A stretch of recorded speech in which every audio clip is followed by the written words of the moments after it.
Hello. How's everybody doing?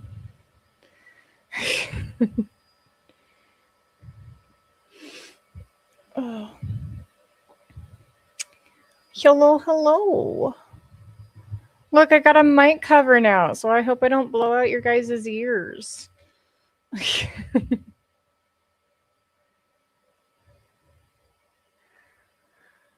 Oh.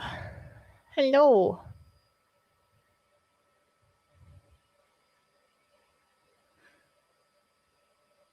I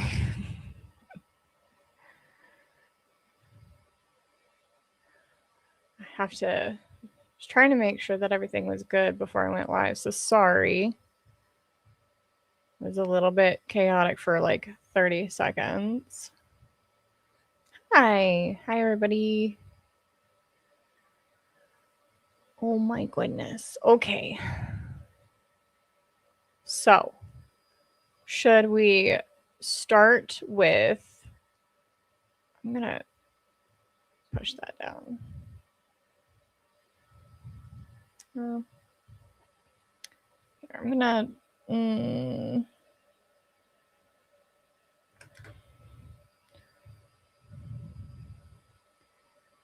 trying to fix my settings. So the slow chat isn't super...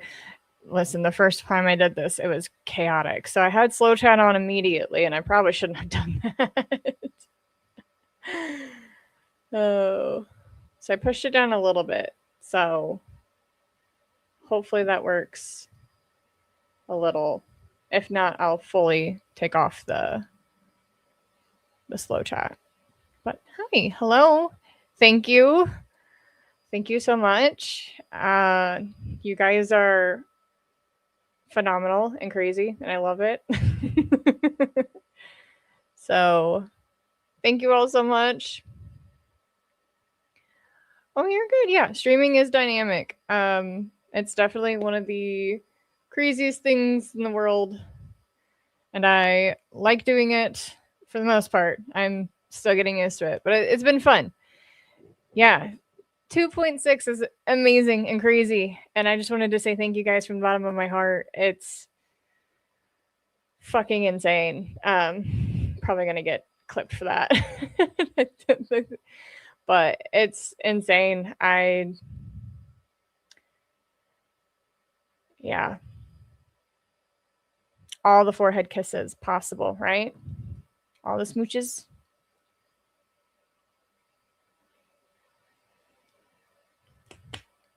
So, do we want to talk about court, or do we want to see the other stuff and then talk about court? It's from Halloween, the movie Halloween. And then that one is from Werewolf in London. Werewolf in London is the other one. So that's the Werewolf in London.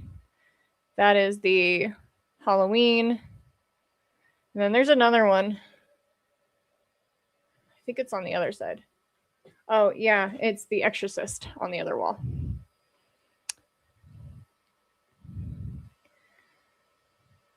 Court? I'm seeing a lot of court. Someone said sailor talk. But I'm seeing a lot of court. Hello from... Hi. Yes, movie papers. They're some of the most fun I've had. Hello back to you in California. I hope you have fun making dinner. Okay, so I'm seeing mostly court. So we're going to talk about a little bit about court. I'm going to give you guys on what you want to talk about, and then we'll dive into everything. So I have a lot of documents to the point of where we can look at we can't look at the actual exhibits, but we can look at the list of exhibits. And we have a few other things too. But we can talk about that. I'm actually going to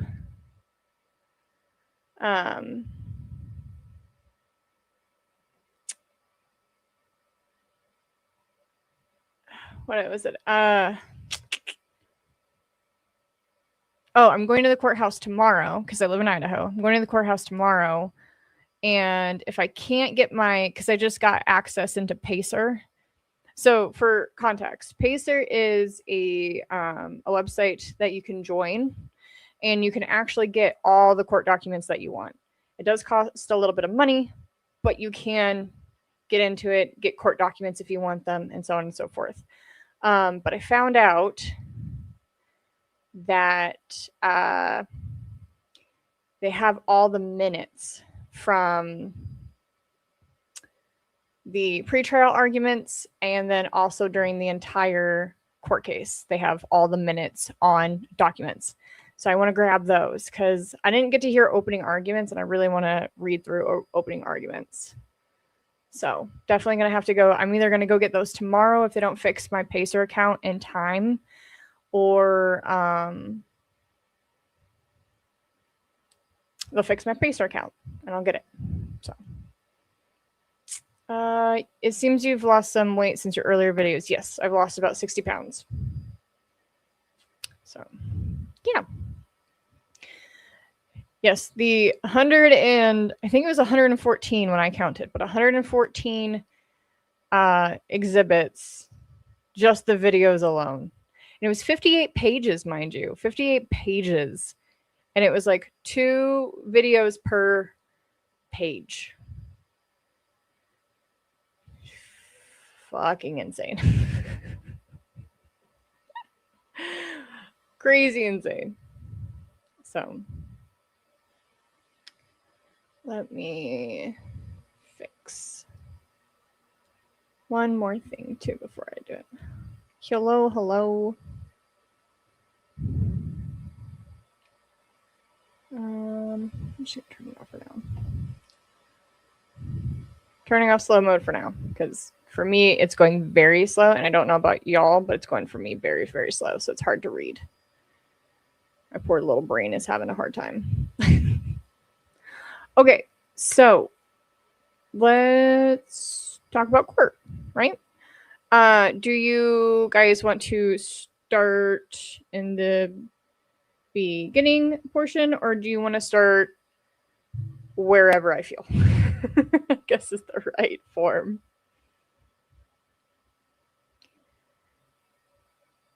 Or you guys can ask questions. Actually, I kind of like you guys asking questions because it helps me already go. Is it just list of links for 58 pages, or were there videos and or pictures and descriptions? They were full-fledged videos. The 58-page document just had pictures. It had the pictures, the hashtags, and the actual video description that she put it in.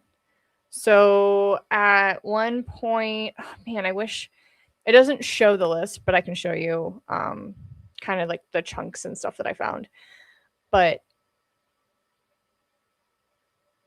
it was wild. But when they threw it up, because they couldn't actually submit it for evidence, what they could submit it for was for, it's called jury understanding. So it can be an exhibit, but it can't actually be given over to the jury when it's time for deliberations. And it was Exhibit 13. And what Exhibit 13 was, it was 2 videos per page.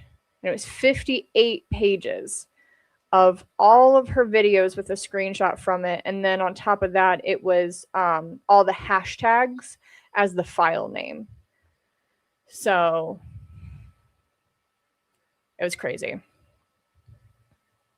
Did she ever acknowledge that what she did was wrong or offer an apology? No. She like quadrupled down so hard that, where is it?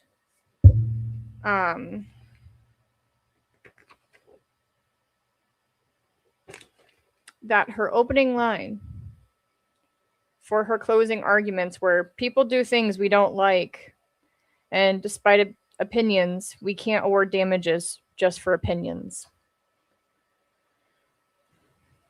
When there is no harm, and there was no harm for her professor or her personal or professional life, pretty much, which is wild. But she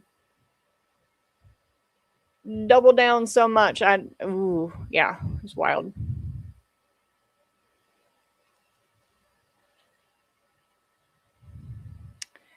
I would have loved to talk to the jurors, to interview them and stuff, but unfortunately, when I was leaving, at least, when I looked, the jurors just went back into their one room. I think they were waiting to leave. I don't think they really wanted to leave right away, but I don't know if, yeah. What was the psychic like? Did she listen? And what was the jury's reaction to her as the hearing went on? She kept to herself. She was very composed. She really didn't engage with anyone. I mean, like Atozi said, she threatened to call the cops on him. I think she only listened when listening mattered to her. So there were a lot of times where she only hunkered down on certain points because it would work in her favor. She didn't really listen to the whole thing. She just listened to the main crux of whatever. The jury had a stoic face the entire time. I've never seen a jury so bland that it kind of wigged me out a little bit. I was like, dang, they got good poker faces. I don't got good poker faces. They did they take her tarot cards for evidence? They did not. They should have, but they did not. No.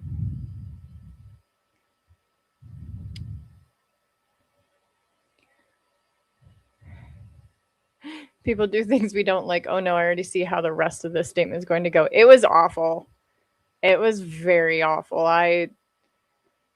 The entire time she was just pretty much saying that videos can't harm people. That's literally her whole argument. Videos can't harm people. And she didn't have PTSD because in the DSM-5, I'm so sorry if you can hear thumping and thudding all over.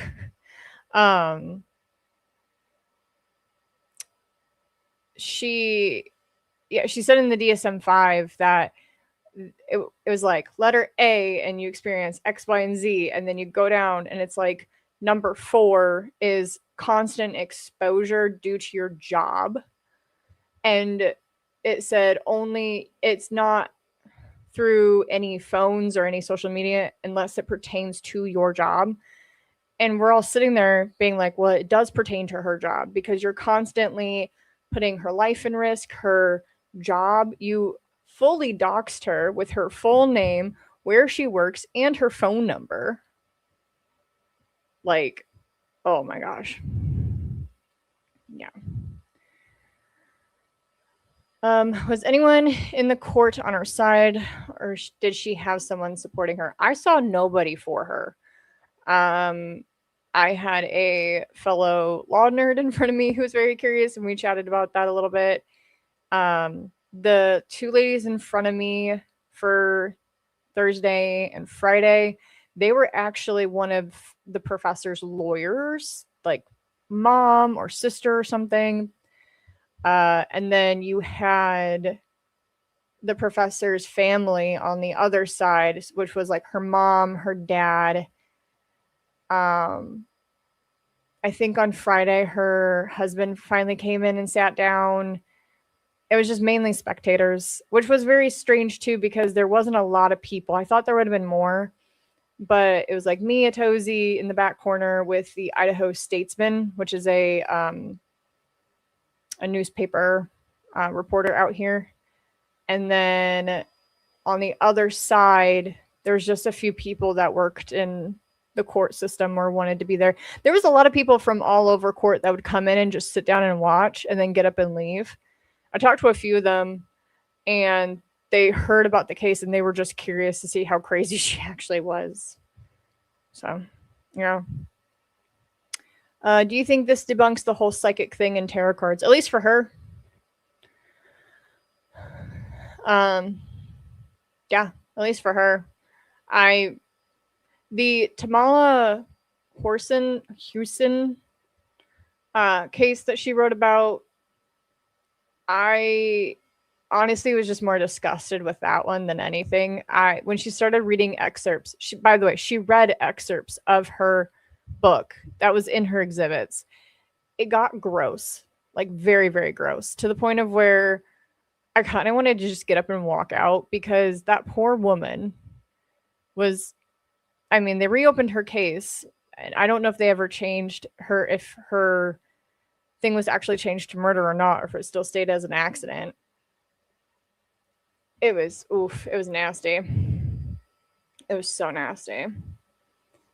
The psychic was driving Tozy nuts with the tapping of her papers. She tapped those papers so much. I at first thought it was a bit.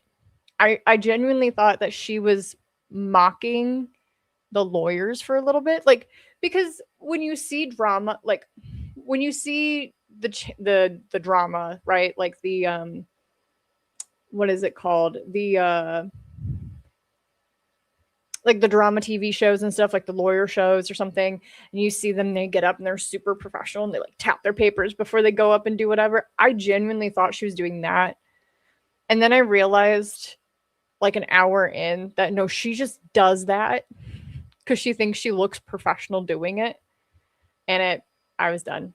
I was done after that. I was like, oh my gosh. Nope, I'm good. Can you imagine that jury room? I'll be really, what the fuck is happening? I know. I told crap, I forgot her name and I feel so bad. Atozi might remember her name. I don't. But she was replacing one of the other reporters on Friday for the case for the Statesman. And I was talking to her about it. And she was like, I'm surprised the verdict came back so fast because it was only about 2 hours. And I looked at her, I said, I know, my ass would be sitting there for most of the time just watching the videos, especially if I hadn't seen them. And mind you, right, to be very frank, I have never seen her videos. I have never seen her videos. I have only seen court documents pertaining to her videos. I have never seen her videos at all. I knew of her because I've seen other people cover her, like Atozi. I knew kind of what was going on. I had never seen her TikTok videos at all. And I'm kind of shocked I didn't because I'm kind of entrenched in the law. But I didn't know. I didn't see her videos. It was wild to me. Yeah. Her cross of the professor was awful. I actually have a document I'll probably pull up. Let me see. It's somewhere here. I have so many documents pulled up, it's not even funny. Let's see. When was it? This is February of 26. Mind you, right? So, in total, after everything, it was 147 documents that were submitted to the court in total, for the actual court case itself.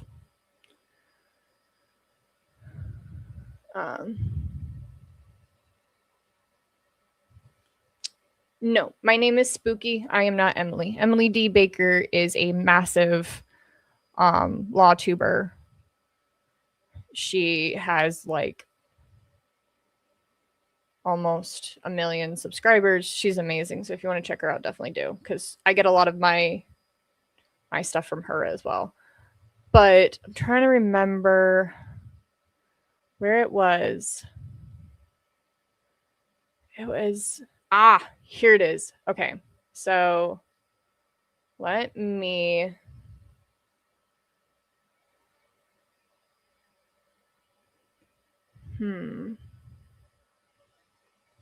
let me pull it up so you guys can see it.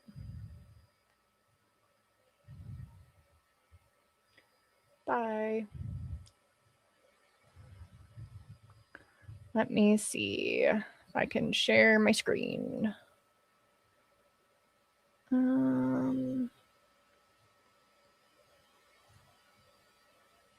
Okay. So, I don't know if I can make this. Probably can't make it bigger. Dang. Oh. So, talking about the cross of the professor, just to tell you how terrified this poor woman was. she wanted a protective order against her. And she felt that it was warranted because of all of the awful things that she was saying. I'm trying to keep this stuff out, but it's kind of hard to redact in time. But yeah, fucking awful, to say the least. It was, yeah. How did she react when the verdict was announced? She was stoic for the most part. You could see her face kind of changing a little bit, but I think she was trying to keep it together in front of the actual jury itself. Because in my head, it's like, well, you already know you lost. You don't want to show all your cards yet because you have to save everything for appeal. So, one, personally, I think she should get a lawyer. And two, if she actually wants to go up on appeal, the TikToker, I think she better hope she has a good lawyer because she did not preserve anything for appeal, which kind of sucked. Did she seem like she actually thought people would believe her that the professor did it, or more just that she refused to admit she was wrong and was the victim because no one believed her? I have zero clue. I think she genuinely believed in it for a while. And then I think she realized that she could get a lot of money from it, and then I think she just kept going.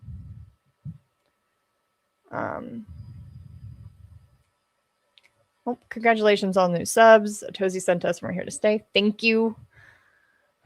Is it allowed to interview the jury on the case after the fact? Yes, you are allowed to speak with them. If they don't want to speak with you, they will tell you, and you have to respect that. So, kind of just the way it is. Did she know that there were YouTubers there covering her case? I think so. I know she knows who Atozy is. I know she probably doesn't know me. So yeah, I'm kind of glad she didn't know who I was, because I ended up having to go into the bathroom with her a few times when I went to the bathroom, and I was like, oh God. don't talk to me, don't look at each other, just I suspect she was top office gossip, most likely. I can only imagine though, like what the court clerk was saying, because she was insane. That poor woman, her face was not very stoic. She constantly was trying to put her face down to not say anything. Sorry, I'm like, oh no, don't be sorry. I'm doing great. I'm enjoying a nice Sunday. I'm gonna tap my papers so they know I'm serious. Probably. Could you make it a drinking game every time she brought up DSM-5? If you did, now once I get the minutes, I can probably actually read out her closing statement and her questions on the DSM-5, but you would probably die because she harped on that thing for almost 2 hours, I think. Yeah. You should do that. I honestly, if Atozy does like a massive wrap up of the court case, he should open up with him just tapping papers aggressively all over the place. Would crack me up.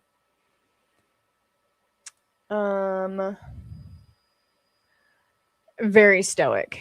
Ashley's, or TikToker, sorry, I'm trying not to say her name because she doesn't deserve anything else. I think saying TikToker, yeah, I think TikToker is best for that woman.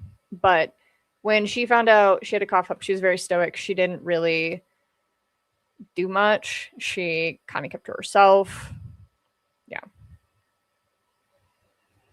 She was, yes. It is normal practice to get the protective order of the party who feels threatened. So, in a case like Professor versus TikToker, the person who is feeling threatened and shows evidence of threat will get the protective order.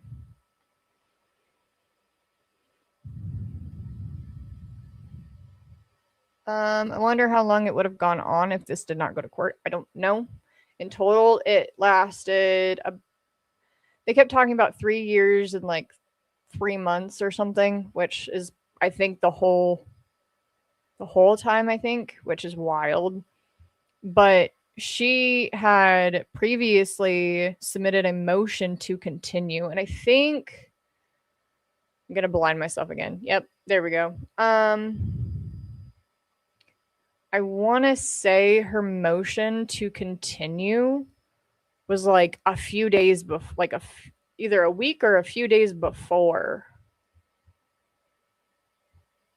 So on February 5th, it says, following today's conference, the court hereby orders the following. 1. Defendant shall file her motion for continuance on or before February 6th. 2. Plaintiff shall respond to defendant's anticipated motion of continuance and defendant's 117 motion to dismiss by February 12th. And 3. Defendant shall file any replies in support of defendant's motion for continuance and motion to dismiss by the 13th, signed by the judge.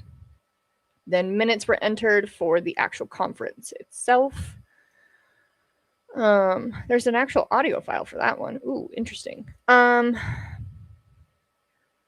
Let's see. Then on February 6th, first motion to continue trial. Then on the 9th, there was a memorandum in opposition. And then that same day, there was another one in opposition of continuance of trial. Another one. It was a reply by a TikToker for motion to continue trial.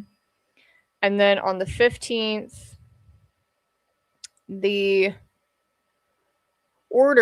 decision order was submitted by the judge, and it was denying motion to dismiss for lack of jurisdiction, which she's been doing constantly, and then also denying the 120 motion to continue. So it was what? When was the 15th?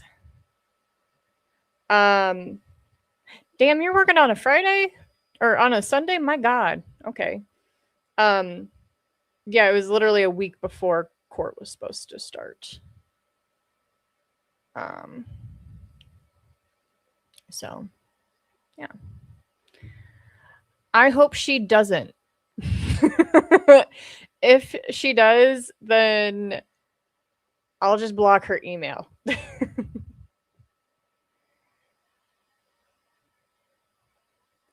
People are required to have a lawyer by law. If she doesn't have one will be appointed by state. She just absolutely refused because she thought she could do it better. No. She is not technically required by law to have a lawyer. That is only if you're charged with a criminal case and you are in jail. They will offer you a public defender. If you decline, then you have to do it yourself.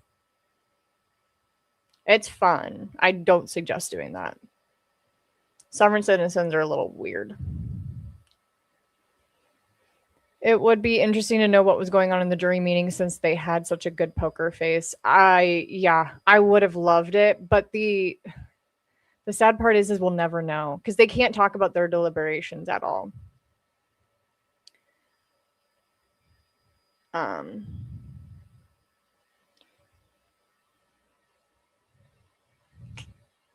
see.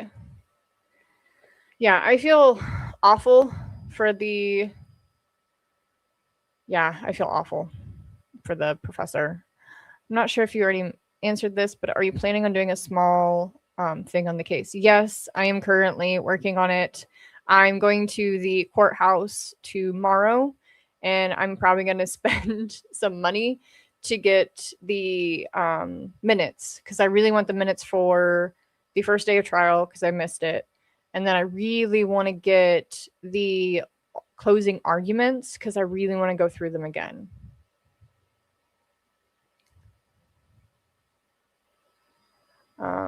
Oh, I hope you feel better. Migraines are fucking awful. Yeah, probably the TikTok psychic is probably fucking awful. I hope you feel better. Yeah. Did she ever say why she kept going after the woman even after the other suspect was apprehended? She actually changed her story. So, from what was told in court, it went, she did it, she did it, she did it. And then one of the victim's exes stepped in. And then she goes, well, she and the ex combined each other and now they're doing it. And then when Koberger was apprehended, then she said, well, no, she still did it, but he helped out. Like, he helped out plan, or, you know, something of that nature. And that's what she just kept harping on. And what was so wild to me, too, was they had images from videos that she had done, like, recently, and that she kept harping on the actual, the professor, too, which was wild. Wild, wild, wild. So,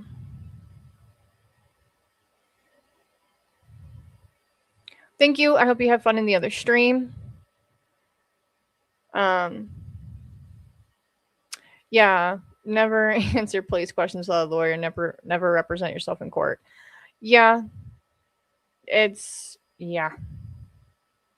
wild. I can't imagine in general all the craziness that, because you can tell a lot by a person, not only how they represent themselves in court, but also how they represent themselves in what is it called, in their motions. So a lot of the crazy stuff about the court case in general is that because she was pro se, she had to file all of her motions by herself. Obviously, if you've seen other people covering this, you know. But what was so weird to me is that, I mean, I was going to keep this for the video, but I kind of want to talk about it because I think it's wild.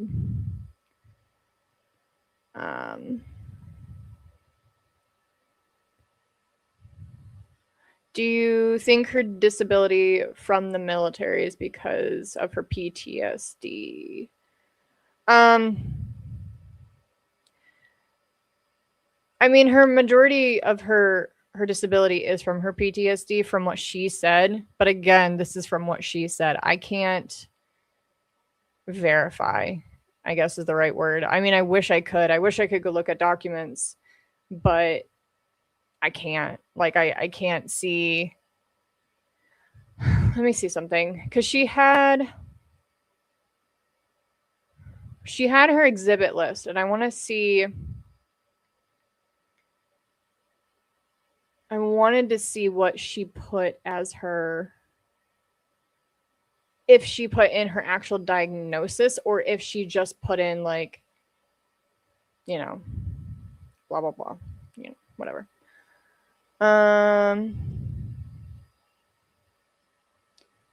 Does she still think the professor did it? Probably. She never apologized. She never said anything.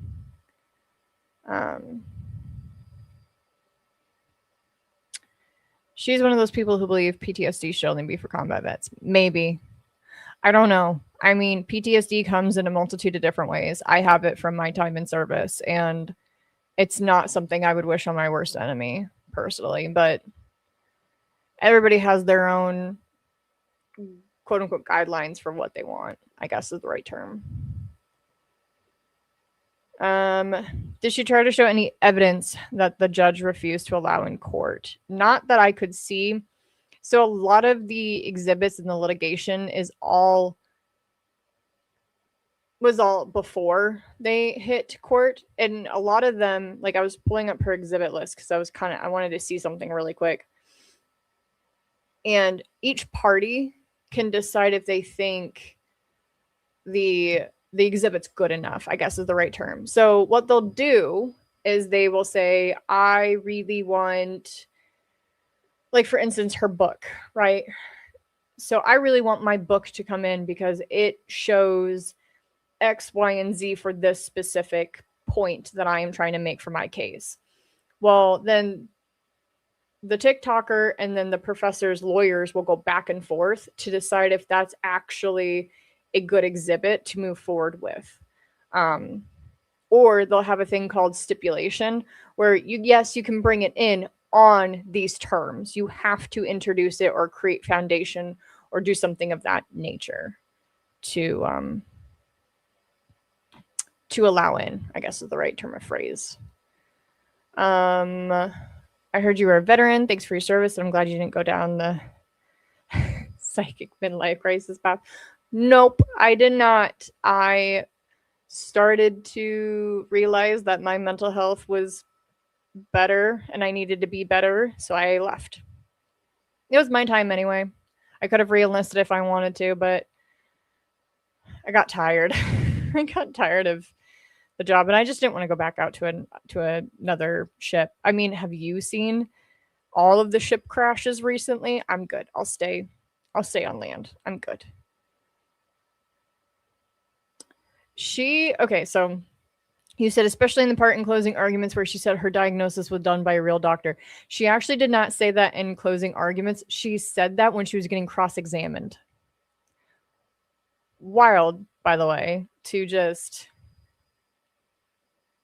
pop off on someone like that.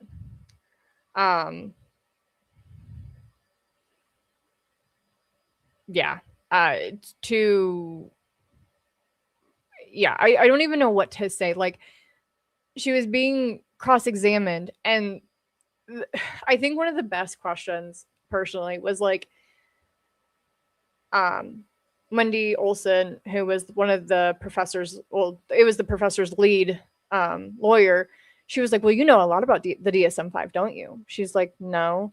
And she's like, well, you cross-examined our therapist about it, and you seem to know a lot of information about it. Like, and you said you had PTSD. She goes, well, yeah, I was diagnosed by a real doctor through the VA. I'm like, ma'am? What? Yeah. Yeah, as a sufferer myself, that attitude always pisses me. Yeah, that is the surefire. Like, I always joke around with people that the surefire way to piss off a vet or someone else is to tell them that because they didn't do something, they're not an actual veteran, which is funny to watch. People get very upset about, and I just crack up at it because I don't really care. I had a lady chase me through Home Depot one time telling me I'm not a real veteran, and I just said thank you, and I just kept walking. I didn't care. Hello. I am glad I made the live. I'm new. I watched you reach 100, and it was so good to see. How many subs did you have when you started that stream or when you knocked on the window? I had 93 or 94 when I knocked on a Tozy's window. So, yeah, it was a surreal moment. And obviously you can see in the video that I just kind of lost my brain. I mean, to go on a different tangent really quick before we get back into the court tangent. I never in my life thought that I would make it past 100. I think I said that. And there has been moments where I'm doing something for school, or I'm just like, today I had to go out and grab a few things, and my phone pinged, and I thought it was like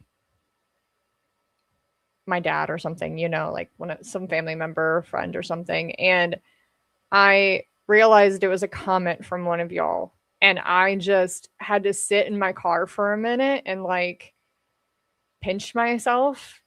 Oh, dang it. It was just wild. It's a crazy thing to me. I thought I turned off my autofocus. I knew this was going to happen. She's somewhere. Maybe. Now I got a manual focus, and now it won't let me. Oh, no. Hi. We're going to be real close, I guess. Nope. You're going to still not focus? Can you still focus, maybe? No? Dang it.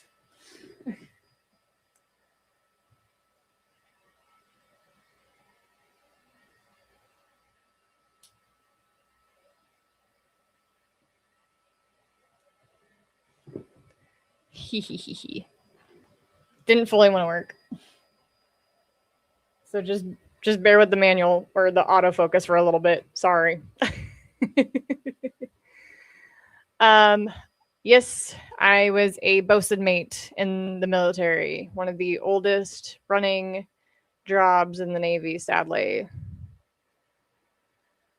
I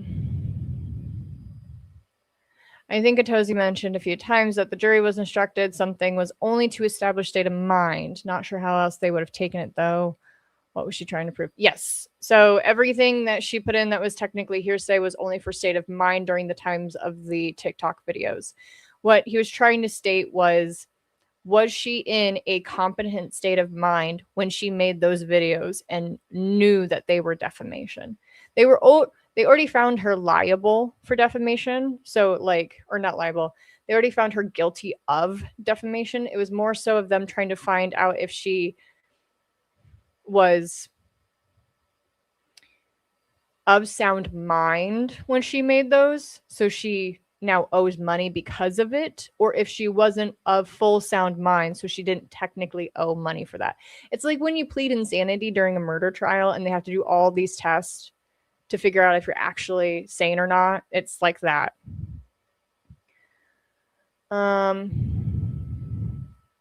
Yes, I find it ironic that she, a psychic, was unable to predict the outcome of the case. I know, right?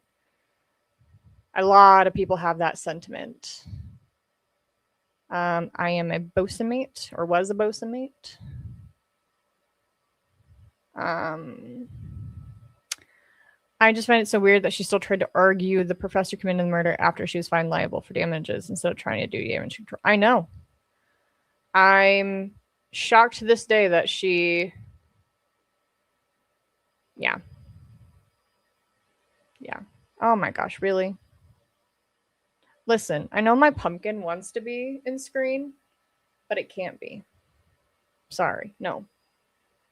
See, this is why I do auto sometimes, and then other times I'm like, nope, fuck you.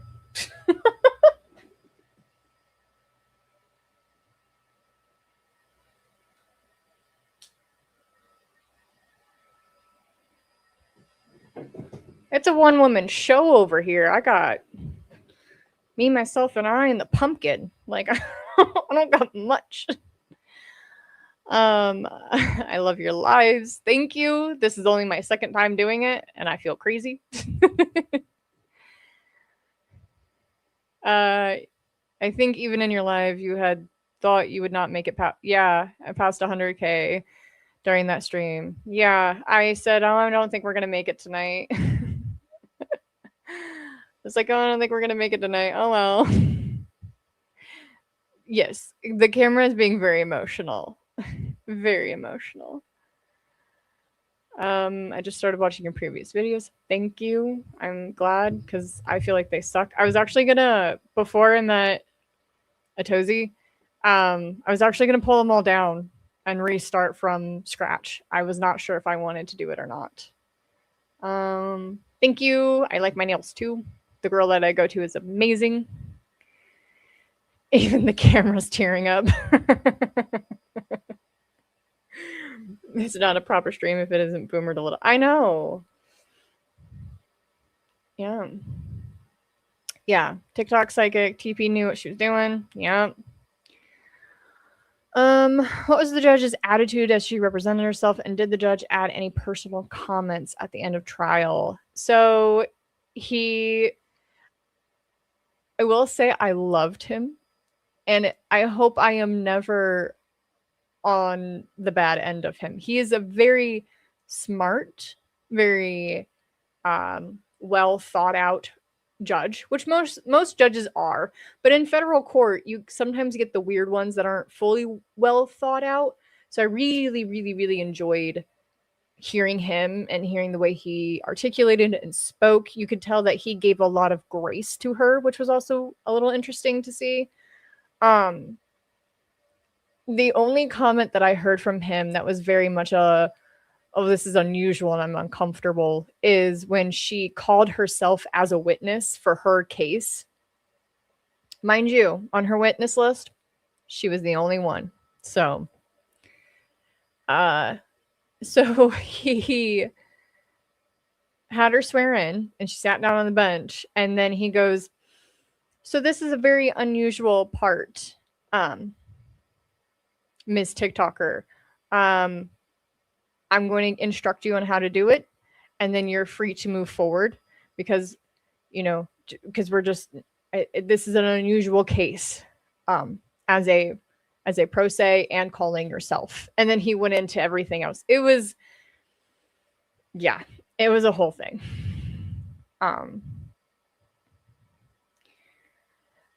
Do you think the TikToker still poses a threat to the professor because of her obsession? I don't think she's obsessed anymore. I don't know. I don't know if she still poses a threat. I would hope not. Like, there's part of me that's like, please no. Please. I'm good. But who knows? I haven't seen any videos of her yet. So I mean, and maybe I'm just not looking hard enough. Maybe there is a video of her, but I don't know. Yeah. So she could have gotten out of a 10 million judgment if she had just chosen to not act of sound mind to the jury. Maybe, but Miss Olson clocked her so hard. So I don't know. Would you do more court-related content? Yes, I'm actively always looking for more court cases. I really want to go. I really want to go to some of them in person, just because I rather enjoy going to court in person. I find it very intriguing. Unfortunately, though, due to my school schedule, I cannot go very far. Hopefully one day, but right now, I think as long as court is streamed, I'll probably do it because I really enjoy it. Like right now, I'm following the Richens case and I'm taking a lot of notes and trying to figure it out in my head. I'm doing the Dan Markel case right now because most of those were streamed, so I'm digging back through all that stuff. So yeah.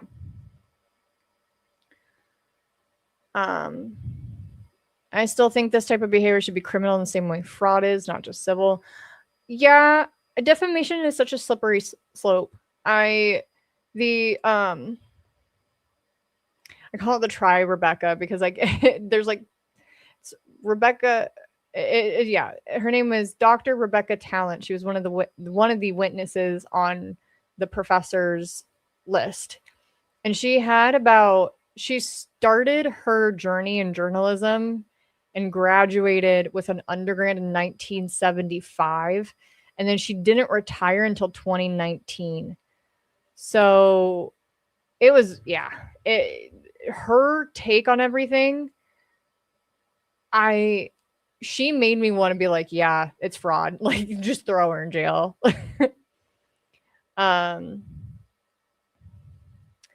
What has been your favorite, for lack of a better word, in case you've covered? I think the most that has been like itching my brain is the one that I'm working on now, which is the Dan Markel or the Adelson case. A lot of people know it by the Adelson case. And that makes me want to gouge my eyes out, but also keep reading. So I set up a whole, so I call it a crazy wall. I set up a whole crazy wall in my kitchen with, I'll show you actually, because I have some of them that I had printed out today. With like the pictures of like the victim and some of the people in it.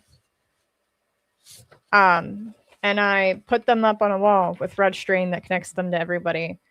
And I talk and I go through and I talk about each one. Mind you, right? I love talking about cases. I enjoy talking about cases. I find them very intriguing. But it got so aggressively annoying trying to edit in photos as I'm talking about them. So I just started being like, I'm just going to do a crazy wall. I'm going to put all of their pictures up here and we're just going to go one by one and we're going to talk about everybody, right? And I got a pointer so I can tap on the screen because I am so I am so tired of doing these cases and talking about these cases and not having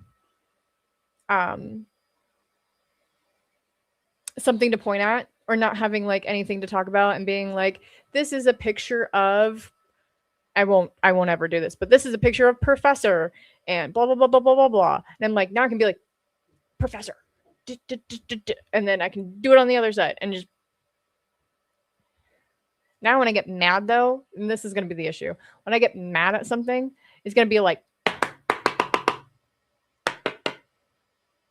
so I can't do that because I got neighbors and he already hates me enough.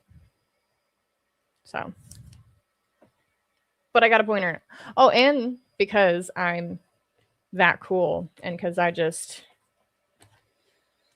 aggressively love, I got so many colors. So I can do a different color for every trial. So, yeah. I'm hoping to maybe do more lives. I don't know. I thought what would be really fun is to talk about different cases that I'm thinking about or, you know, something of that. I'm not sure. Does she still believe the professor did it? I really don't know. I really don't know. I wish I did. One day I hope to be like Edward Cullen and read minds, but not be the sparkly weird vampire that preys on a child. So are you going to do a video on the Greenbrier ghost? I can. Where's my sticky notes? Yeah, I can. I have a list going, so I can definitely do the Greenbrier.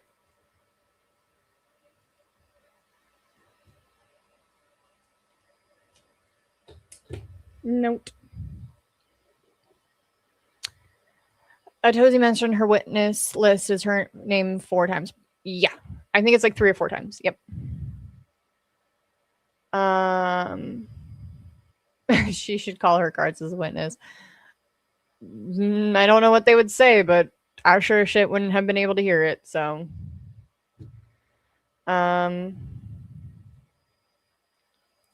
he speculated she called herself up because she didn't have anyone who would act. I don't know. I really don't know if she did. See, in one of her exhibits too, I don't remember which one, but one of her exhibits too is that it's a text message exchange between her and her aunt talking about an eviction, right? So like in January of whatever year, she supposedly had this dream of she was taking over a lease, which to her meant something was going to happen. She was going to lose the house or, you know, whatever. So so she was trying, and he was trying to say, well, it's to prove that state of mind, to prove the state of mind of what she was in when she was making those videos. But mind you, I think this exhibit was like from January of like 22, if I remember correctly. But mind you, I have like 80 pages of notes, and I had to buy a new fucking notepad today because I filled up my notepad taking more notes from the fucking documents of the actual court case itself. When I tell you there's a fuck ton of documents, there is. And today I even messaged Tozy and I was like, hey, I got access to court documents. Do you want more? Because half of them happened either right before trial or during trial that we didn't even know about because they weren't putting them on the record because they were being submitted through other means, which is just fucking insane.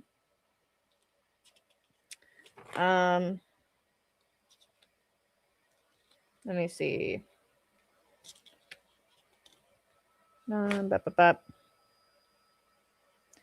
Denial. Tip line.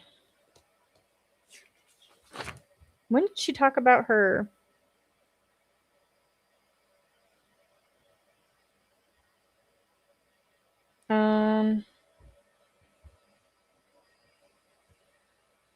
Oh, so it was August 23 of 2022 is when she was talking about this dream, right? So it was like, I think the killings happened in November of 22. So August, September, October, November. So like 3 months prior, and you're having all these dreams, and I need more evidence. I'm sorry. I need more evidence. I am criminology and marketing. That's what I'm taking in school. And I'm trying to get my master's in criminology. I would like to get my master's. Yes, big W for Professors Council. They did amazing. Isn't the Adelson case the one where the family pulled a hit on the daughter's husband? Yes. The mother, the brother are both in jail, and then the two hitmen and the go-between are all in jail as well. And I want to say that they're looking in on the wife because the wife. Okay, we're gonna hold on. This is a tangent. So I'm sorry. We're gonna pause it. We got to talk about the Adelson case for like 30 seconds, and then we can go back. Okay. So I wish I had a sound button, but I don't, and I would be like, wee tangent. I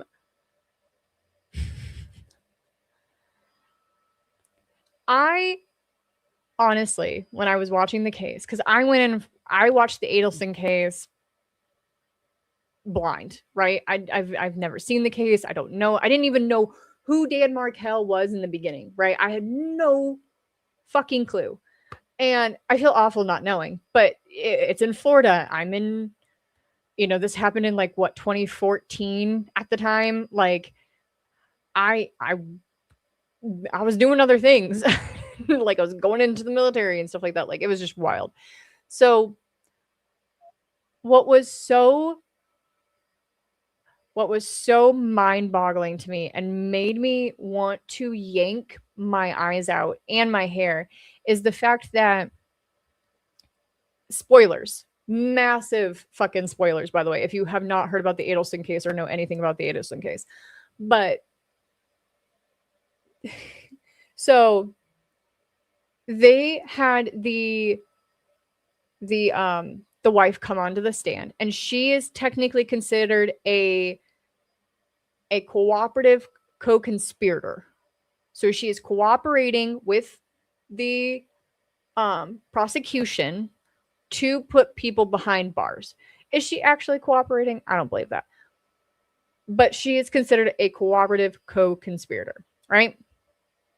So she comes up on the stand, and this is for her mom's case. This is for Donna Adelson's case. And she's talking about all the stuff that happened and blah, blah, blah, blah, blah. And they let her go, right? Well, then I think it's like either the next witness or like two witnesses after, her ex-boyfriend comes onto the stand, right? Okay, and then you might be thinking in your head, like, oh, it's just an ex-boyfriend, like, big fucking whoop. What did... Okay, so this poor guy, right? So there are two hits out. There were two hits that were, one was a failed hit, obviously, and the second one succeeded. But there were two hits put out on Mr. Markel.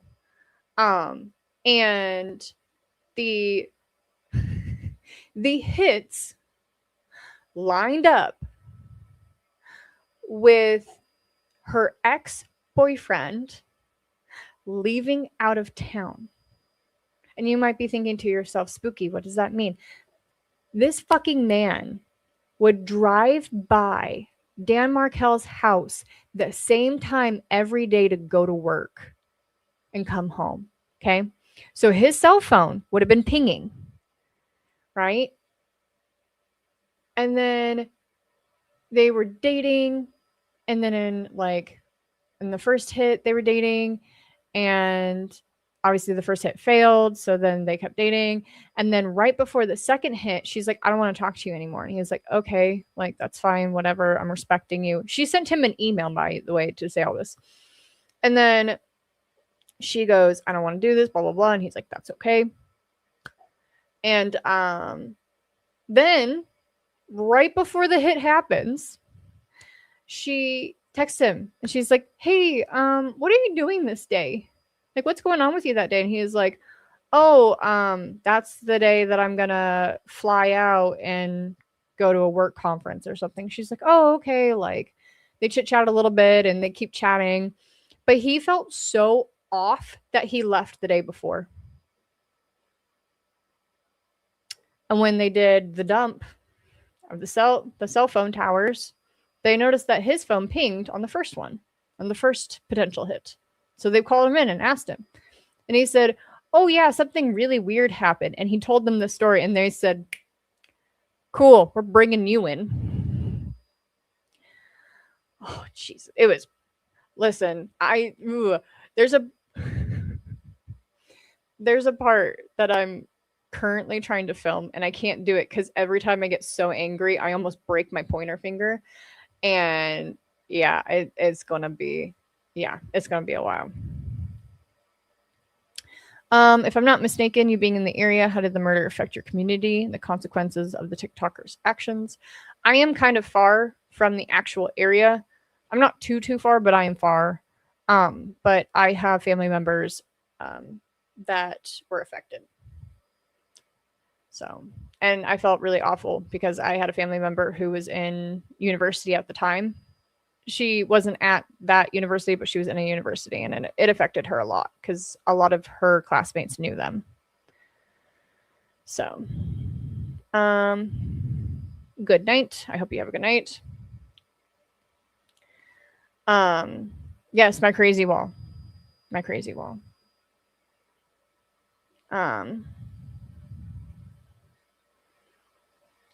Love your pointer. It's better than the typical red lasers. I've used red lasers. I don't like them. So, yes, I got a cover for my mic. It came in today. I'm so excited. My got pointers to fight each other. Nice. Yes, I love the paranormal. Was she actually allowed to call herself multiple times, or did they make her do it all in one go? Yes, she did it all in one go, and then Ms. Olson had the chance to cross-examine her, and then she was able to redirect, and then they were done. Put the crazy wall on the interior wall so the neighbors don't hear you tapping. I'm gonna try to. But my walls are thin, so I can literally hear someone cough. It's wild. It just is what it is. I have done a video about the penitentiary. I'm trying to redo that one. I really, really want to, because a lot more stuff has been coming out about like the paranormal side of it, and I just actually really enjoy the history side of it too. So yeah. Was the surprise? No, my surprise to kind of ruin it's lights. It's lights. No, but a lovely family member in my life got it for me. If you're into the paranormal, I would love to see your cover A Legend Close to Home for me. Black Shuck of East Anglia. Yes, I'm English. It is very late. Okay. I have like a running thing.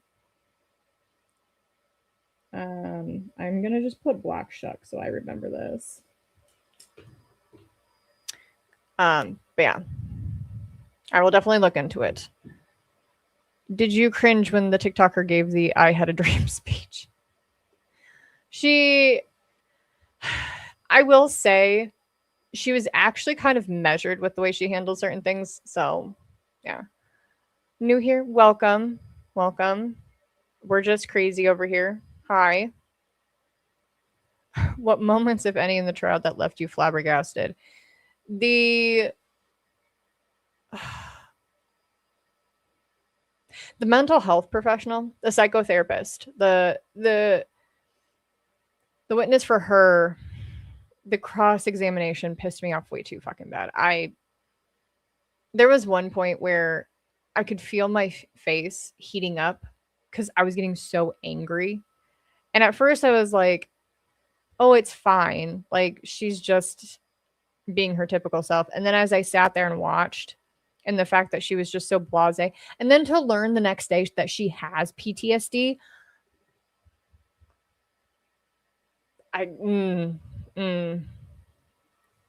yes, the Adelson case is awful. It's so sad.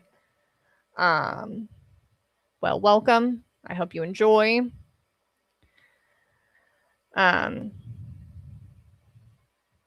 Yes, the opening statement for her was wild. I haven't seen Charlie's yet, so what I'm doing is that for each person that I talk about, I'm going back and rewatching their case. So I gotta, yeah.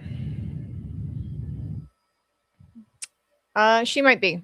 We will have to wait and see because every case takes a minute. I think Charlie's was what 3-4 years before Donna's. I don't know.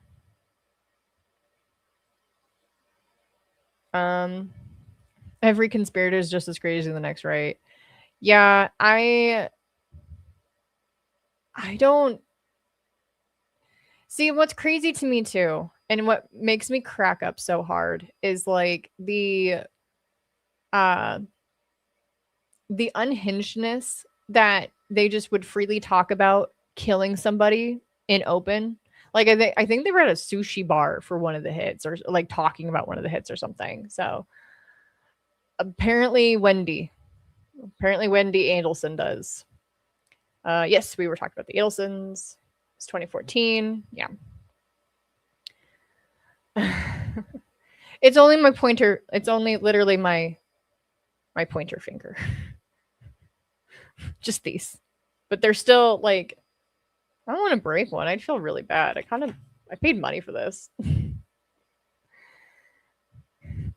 We could rate how infuriating a case is by the number of pointers you go to. Fair enough. I really want to cover the one that makes me just want to sit and like question anything is the DoorDasher case. I think it's in New York. It's the one where the girl filmed the dude like through the door or something and like pushed open the door and filmed him or something. I don't know. I really want to go and cover that because I just find it so intriguing. I just don't know if I could keep a straight face with that woman around though. Like I would probably break a lot of pointers because I've seen people cover it. I've seen I think Adhd cover it, and I've seen what's his name, Idaho cover it, and the opinions are obviously very different and very very vast. But it's wild. I want to go just because I want to see how she like interacts with people. But I don't know if I want to do it because Adhd said something at court about it. He's like how he went out there and like they just keep escalating it. And I was like, well, that's kind of weird because I heard about it. Like I read an article about it. So I was like, well, now I need to watch it. So I watched his video about it. And then because I was watching it, an iNabber video popped up and about it. I was like, what the fuck? Yeah. Yeah. Yeah, a lot. What the hell cases? Murdoch was crazy. Valadeba was fucking crazy. Sarah Boone was fucking crazy. Good God, Sarah Boone. Yeah, and the Rust case and the Ruby Frankie case. You want to talk about some what the fuck shit? The Rust shooting was wild. To sit there and watch and then end up being told like, "Hey, we're done with trial. I am doing this with prejudice," and blah blah blah. Yeah. I know federal court would be so cool if it was streamed, but sadly it is not. Oh god, I have an unhealthy addiction to the Sarah Boone's case. That one is like, what was it called? Ragnotic something Nautica, like that weird app that used to be on everybody's phone. Oh. Have you ever been to Bobby Mackey's? My ex and I went there for an anniversary a few years ago and got to investigate. I did not get to go to Bobby Mackey's. It is now torn down, unfortunately. But no, I did not. I did not. Have you seen the Court Richards trial going on? She allegedly, yes. I've been watching it. I'm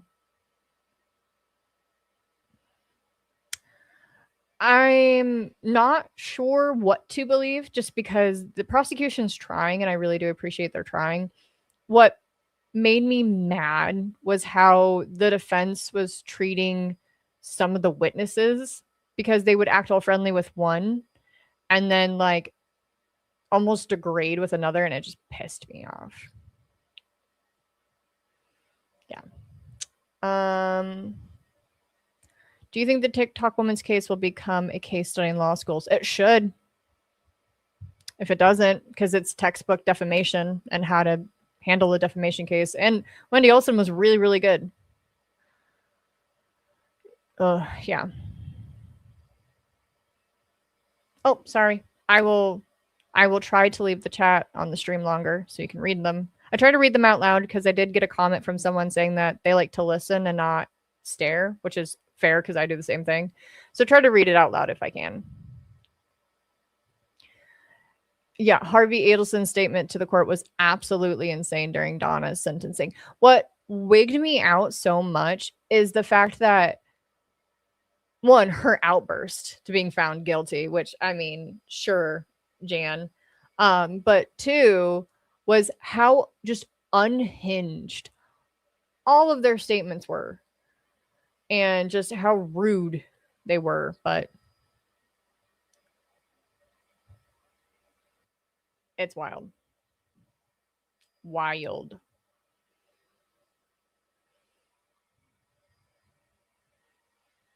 I lost it hearing about the PTSD the next day. I got it as well, and it was mind-boggling watching her place her own diagnosis on a pedestal after trying to shred Rebecca. Yeah, no. I now, mind you, I don't know about anyone else in the courtroom, but I was about to lose it. I wanted to go through that courtroom and just like, ooh, yeah. Yeah.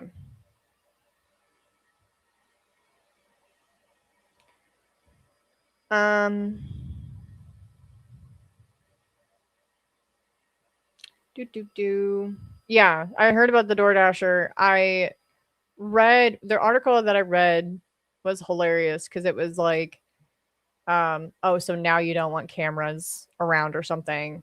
And yeah. Have you seen the case about the woman squatting in a multi-million-dollar mansion? I have not checked that out. That's a little odd. I did hear,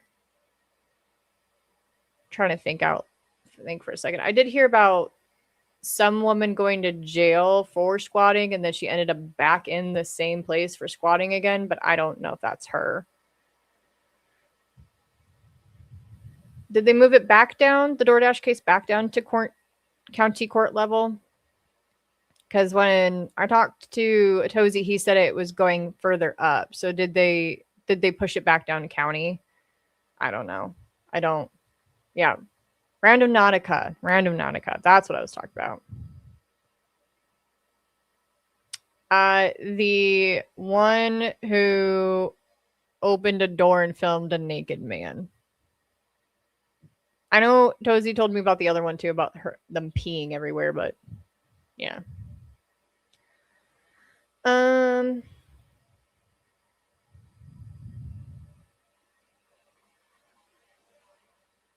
Yes, Karen Reed was found innocent on her charges. She is currently, though, in a civil court battle for, what is it called? For death. She's in that little, I don't want to say malicious death, but yeah, or something death. If the DSM don't fit, you must acquit. Maybe. I don't know. That is the same squatter. Okay, good to know. Good to know. Yeah, I don't know about all that, but yeah. I have that written down. Someone said that the other night, and I have it written down, so we're good. I'll look into that one too. Oh no, that's attached. So yeah, I'll definitely look into that one. Yes, wrongful death. Thank you. The wrongful death lawsuit. My brain is mush. I've been running since about 6:30 this morning, so yeah, it's crazy. Yeah. Ooh, nope, wrong one. Yes. So I have not watched it. I don't know. I think Atozy covered it. I know he told me about it. I don't know if he's like actively covering it or if he's like going to the trial and then he's going to cover it. But he was telling me how she would go to stores and pee on items, and then she would also DoorDash and pee on them as well. So I don't know. I don't know. Yeah. I'm more on the true crime side, not just the crazy crime side. Excuse me. I'm never ordering from DoorDash again. Yeah, that is just expensive. Thank you. I'm not running myself ragged. I tend to do this a lot. I have school, so Sundays are my catch-up days for anything that I'm missing out on or stuff that I haven't finished yet. Because I'm in certain classes that take a little bit more time. So, yeah. She was peeing for her OnlyFans? Okay. I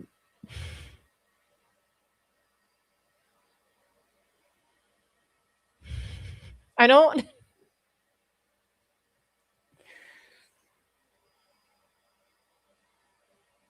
Okay, so we don't kink shame on this channel. Okay, we don't kink shame. We are nice people. But man, that is a sanitary issue. That is a sanitary issue.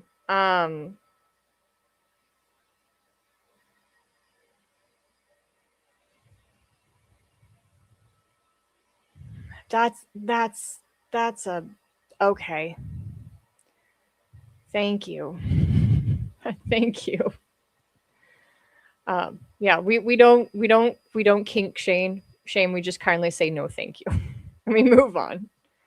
How about the Laura Owens case, serial pregnancy faker, including against former bachelor Clayton, plus at least 3 more men, trial set for July on 14th felony charges.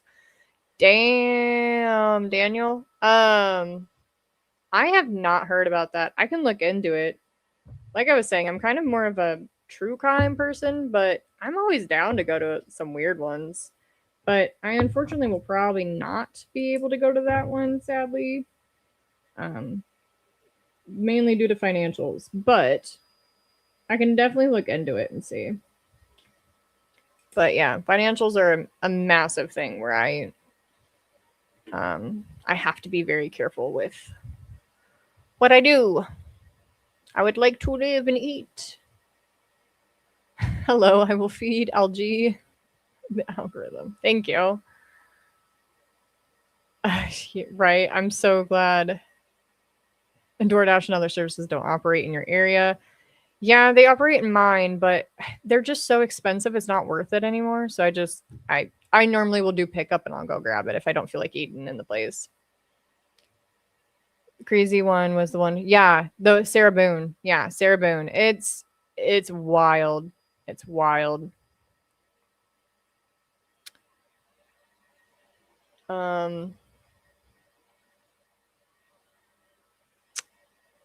I don't DoorDash because they take a cut from the restaurants, and where I live, they're all locally owned, small mom and pop places that can't really afford the cut that DoorDash takes. Good. Don't. Especially in this economy. Mom and pop shops need as much love as possible. Yep.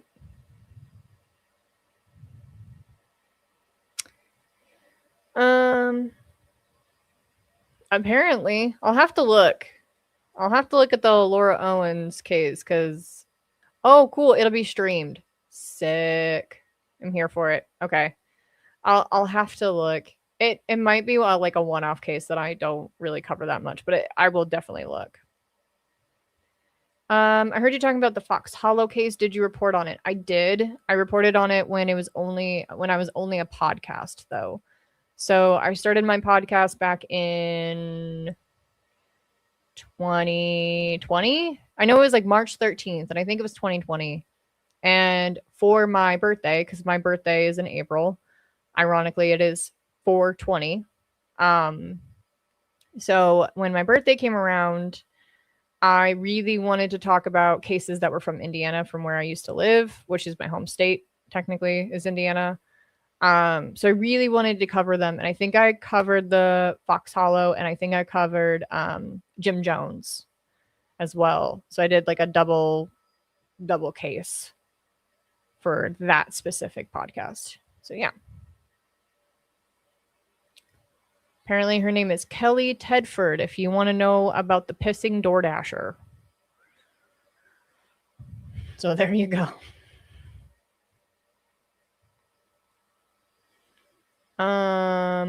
Let's see. The Robert Tell's trial is done. There are some appeals going on, but the details of the case are very tragic. The victim was a seasoned reporter, and they were informed of very toxic work environment. That is very sad. I will have to look into that. DoorDash messed up my order and refunded me $8 as DoorDash credit. I lost 40. Jesus. Yeah. No, I'm good. Will I do a right? Are you talking about like just in general with law enforcement out here? I'm not sure. I know I'm a little behind, so I'm not sure, but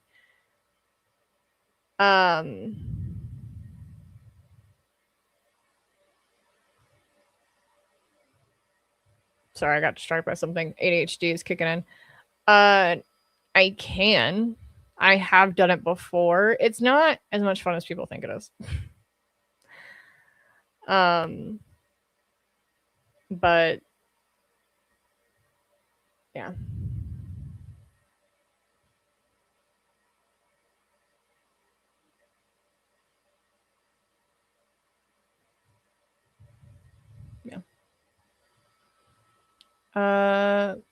Boone was the wildest court proceeding behind the guy in Wisconsin who did his own event. Yeah.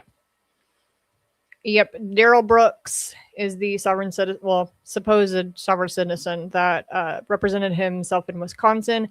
And the judge was 10 out of 10 amazing. Liked her a lot.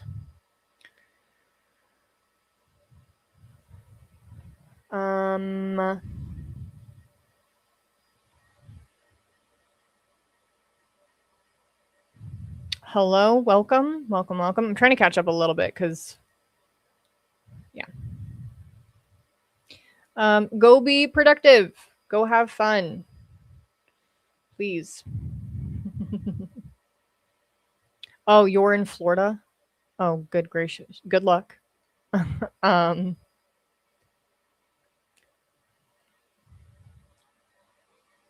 Have you thought about doing something for MMIW in May? Oh, the Awareness Day in May 5th, missing and murdered Indigenous women. Yes, I am totally down to do something of that nature. If you have a specific case that you want me to bring attention to, please let me know. I'm always looking for, if you've seen some of my other videos, I like to talk about murders and stuff, but I also really like to talk about missing people. So if you have anything specific, please let me know. I would totally cover that. Yeah. Have you followed Colin Gray? Nope. No idea who that is. I kind of keep to my own little corner. So like a lot of people, because when I first started YouTube, I really didn't watch any other commentary channels of true crime because I was so scared to get influenced. So I just kind of went full dark mode for a while, and after a while I just kind of stopped.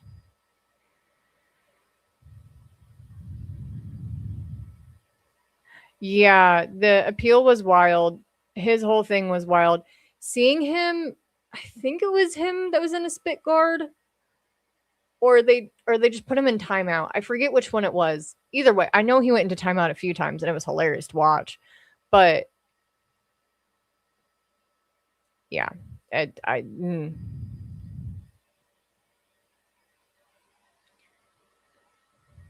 yeah, the Darrell Brooks case was just insane. Yes, I leave all my streams up, so you're more than welcome to come back if you need. I hope you have a good night.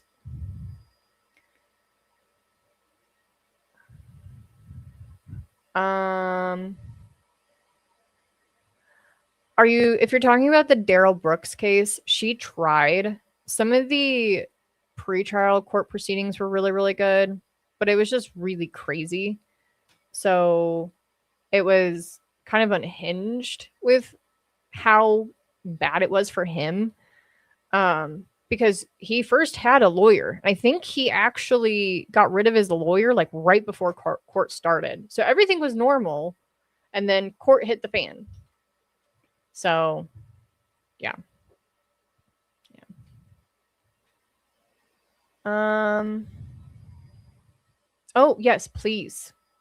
Please. My email is in my stuff. Just send me an email. Make sure you put it in the heading so I know. But yes, please. Okay, so it says best court session I ever witnessed was the judge here in Florida got into a fight with the public defender, because you put down below public defender, not police, at the courthouse I worked in. So right now, there is a case that now that I have Pacer, I'm hoping to get more access to for the court documents, and it's the Ron Ronson case, because he tried to fight his fellow counsel in a hallway.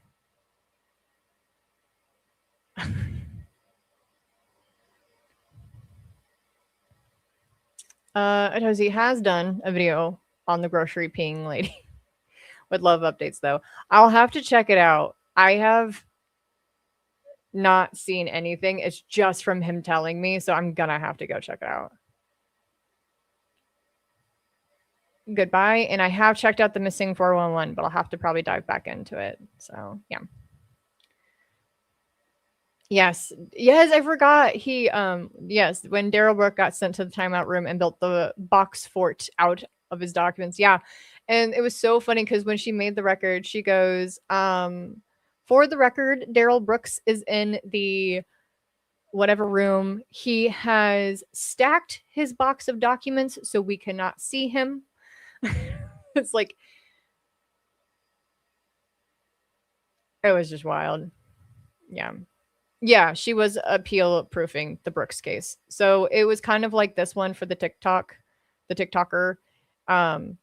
He gave a lot of grace to prevent appeals from happening. You can still appeal, but yeah.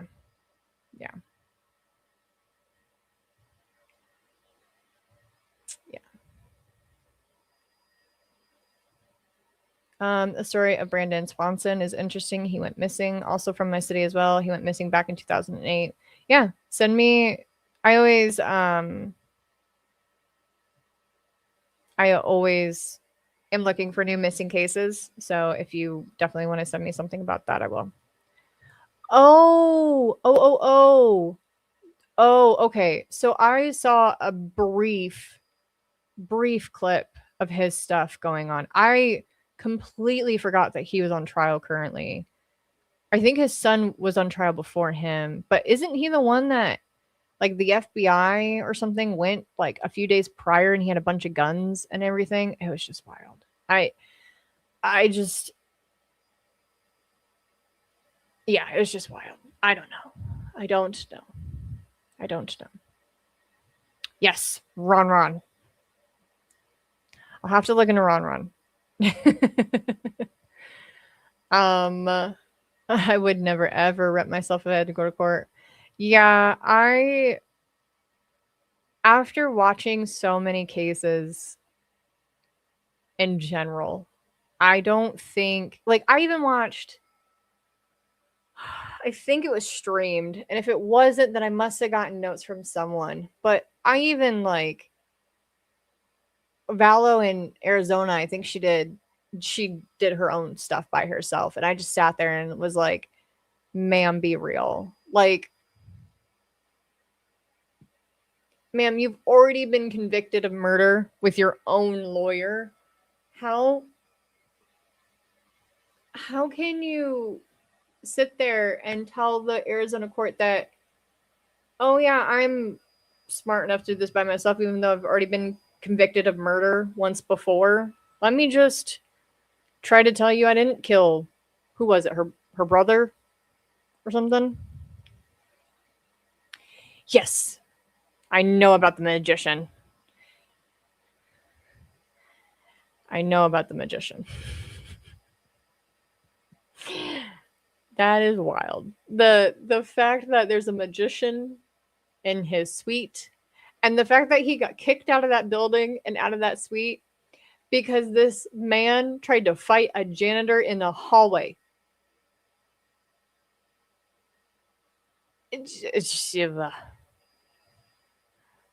Good night, Tash. I hope you have a good night.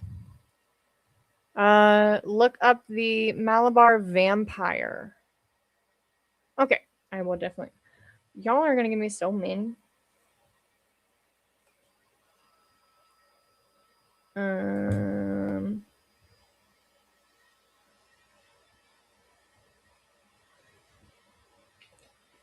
yes, please, please.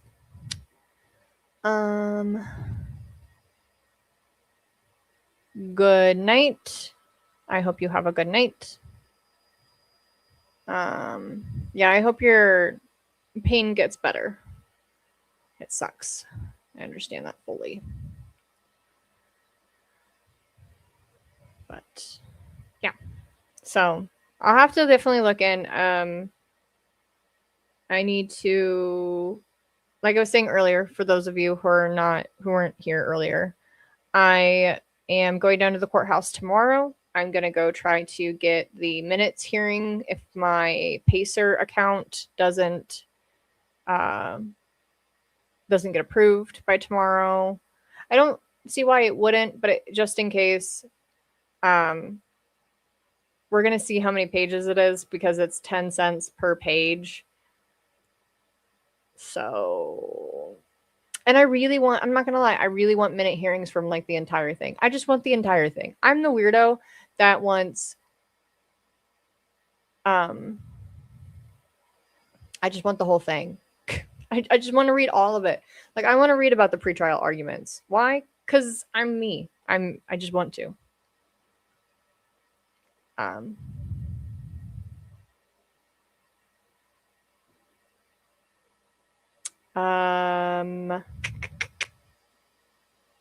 let's see.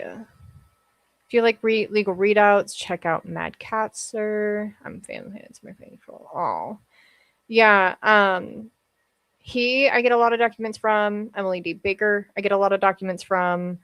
I obviously watch Atozi on and off for certain ones. For like the really crazy shit, I go to Atozi, and then recently I've gotten into iNabber. iNabber is a little hit and miss for me for some of the stuff. So you do realize with all the recommendations you've been given, you'll need to have all the videos within the next week. It won't happen. Sorry, I can try, but it won't happen. I'm a one-woman show, so I film everything, I script everything, I literally do everything myself. I thought maybe down the line, if I get monetized and everything, I might hire a good friend of mine who does editing. He has his like own YouTube as well, and he does professional editing. He went to school for it and all that stuff. I thought maybe down the line I would talk to him and see if he wanted to do it for me, if I got too backed up. But we'll see. I don't know. Right now, it's just me, and I kind of enjoy it. It's been nice to be on my own schedule and do what I want, which is why, shockingly enough, my stuff has been so stagnant, because once school hits, I stop. I just don't really stress too much about it, because school, especially now that it's ending, because I graduate in May, it's so bulky, I guess is the right word, and I have a lot of projects that are due within like that week that need extra time. So, yeah. What kind of cases appeal to you, to your curiosity, and what kind of odd things do you like to cover? That way, if we hear things in those areas, we can let you know. I'm normally down for whatever case is interesting. I'm a very big proponent of true crime, but I really enjoy covering missing people if possible to keep the story alive. I really enjoy is such a weird word to say, but it's like the only way I can describe it.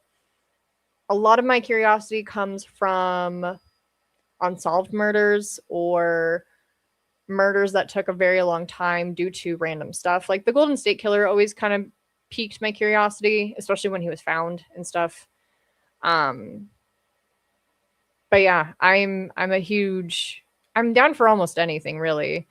The more kooky cases like the peeing DoorDasher and stuff like that, it's interesting. I just don't know if I would fully cover it. I'm interested. I would maybe do highlights like shorts or something of it, but I don't think I would do full videos.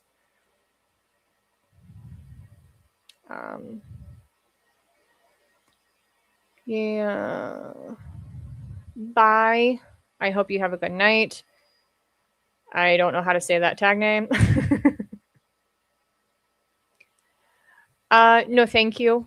I got it handled. I really, really hate taking money from people, so I try not to do that if I don't have to. Good luck at the marathon, the health marathon. They do not. I sadly have to go to the court myself. So I don't mind going to the court. I like going to the court. Everybody kind of leaves me alone. So I cannot apply for monetization yet. I don't know what's going on, but let me double check because my things are kind of going all over. I know I need 4,000 hours, and the last I checked, let me look. I'll look since I'm poking about on my stuff anyway.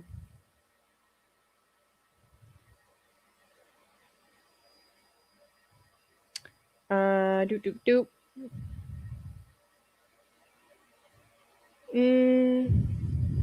Yeah, right now it shows nothing. So we'll see. Everything updates slowly. So who knows? Right now it says it like could take up to a week, but I don't know. I don't know. I just know where I'm at. Last I got a ping for like hours, and I think it was at 1,000. So we'll go with that because I don't really know where else to go with it.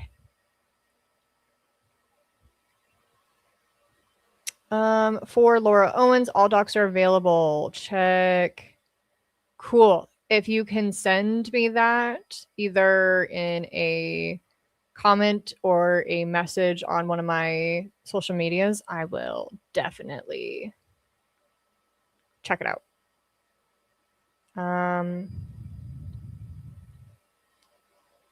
Doop. Oh my gosh, go to bed. Hello and good night.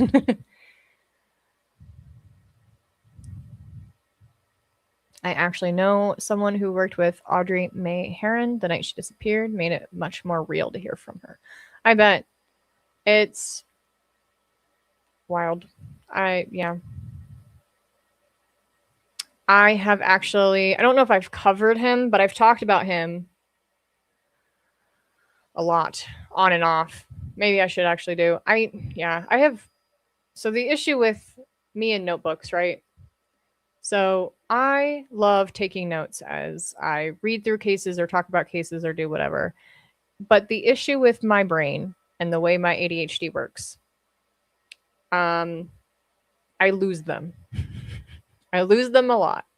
And I don't know because I only have been documenting my YouTube stuff since I think 23.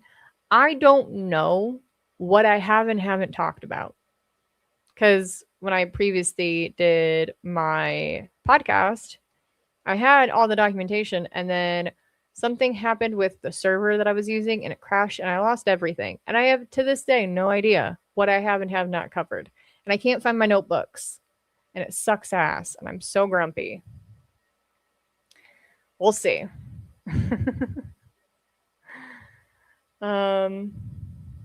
Take care, Onyx. I hope you get some good sleep.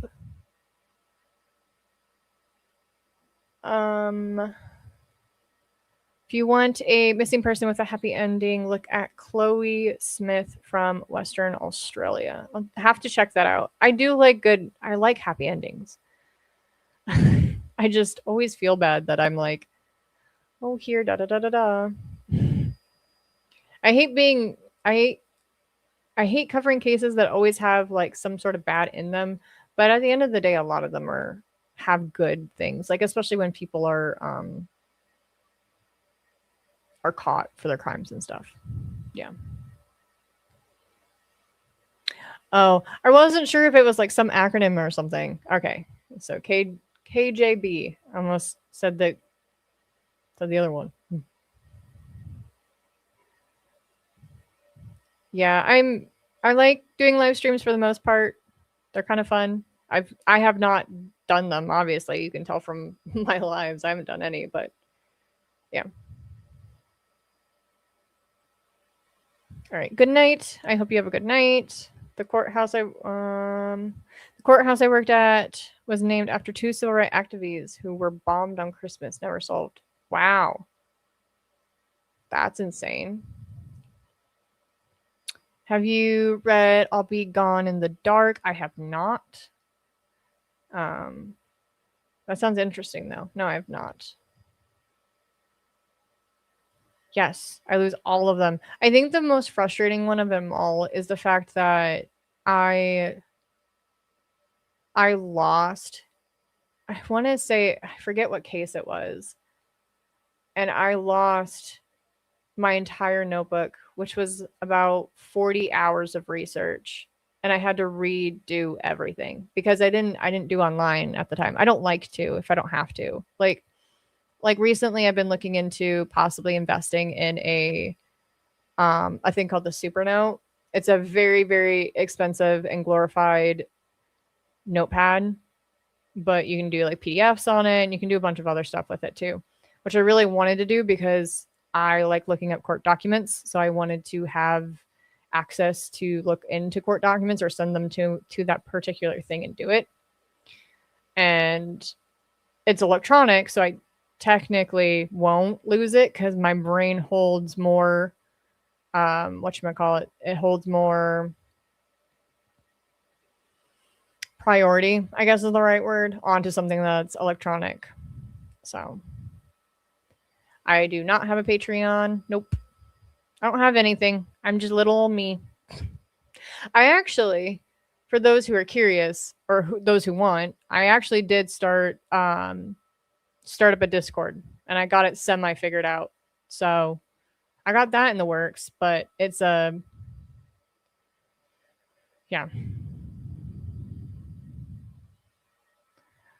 You don't need to do that. I appreciate it. You don't need to do that. And I hope the charity stream goes well. I really, really do. My favorite streamers are ADHD. Wonder what that says about me. I don't know. I didn't even get diagnosed until earlier this year.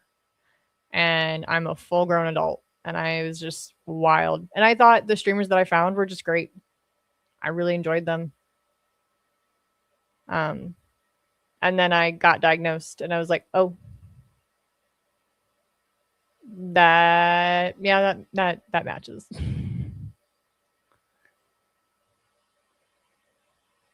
Gotta feed your dopamine with good stories sometimes. Maybe a text to text pen. Maybe the dopamine, of course. Oh, you gotta have good stories every once in a while. That's why I listen to stuff about Ron Ron. He he he he he.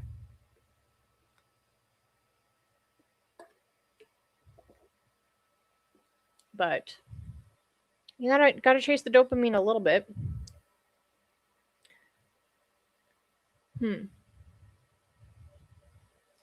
Trying to see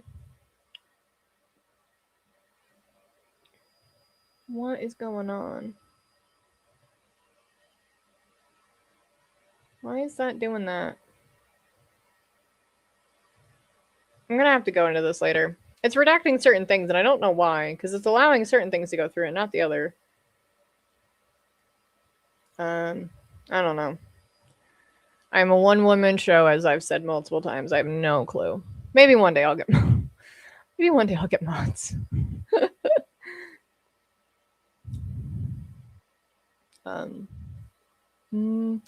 old ones you lose were always the best ones because you never get to look at them again to say, oh, I've improved. Maybe. I don't know. Hello, how are you? Instead of a specific device, consider apps on a general device like a tablet, maybe a factory set on an old device. I actually don't have any old devices. I have gotten rid of them over the years just because I hate being cluttered. So I get very anxious when I have a lot of things that are cluttered or what is it?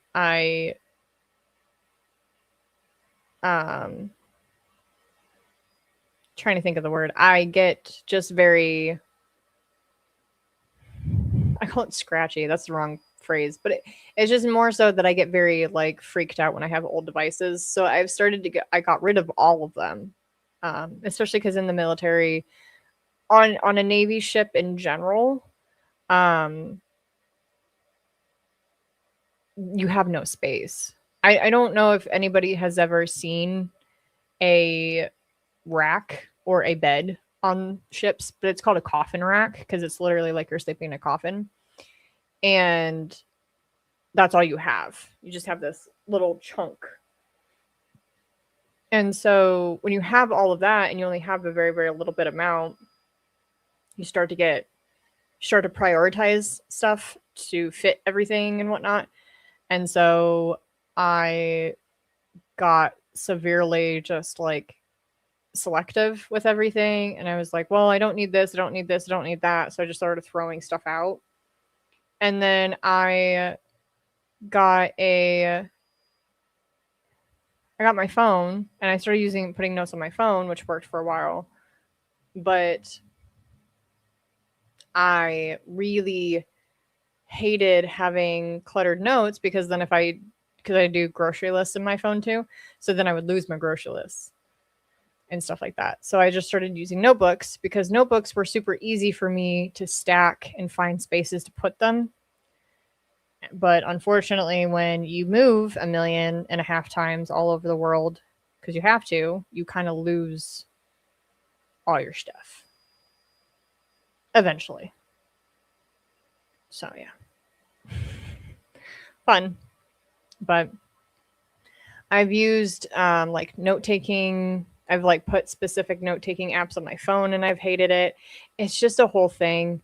And I'm trying, I guess in a way, I told myself like it'll be years before I get one. It's very expensive, and that's why I'm very much like I don't really want to get this at all.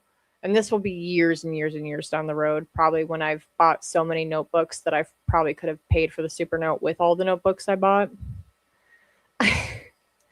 But yeah, it's just insane and it's very frustrating.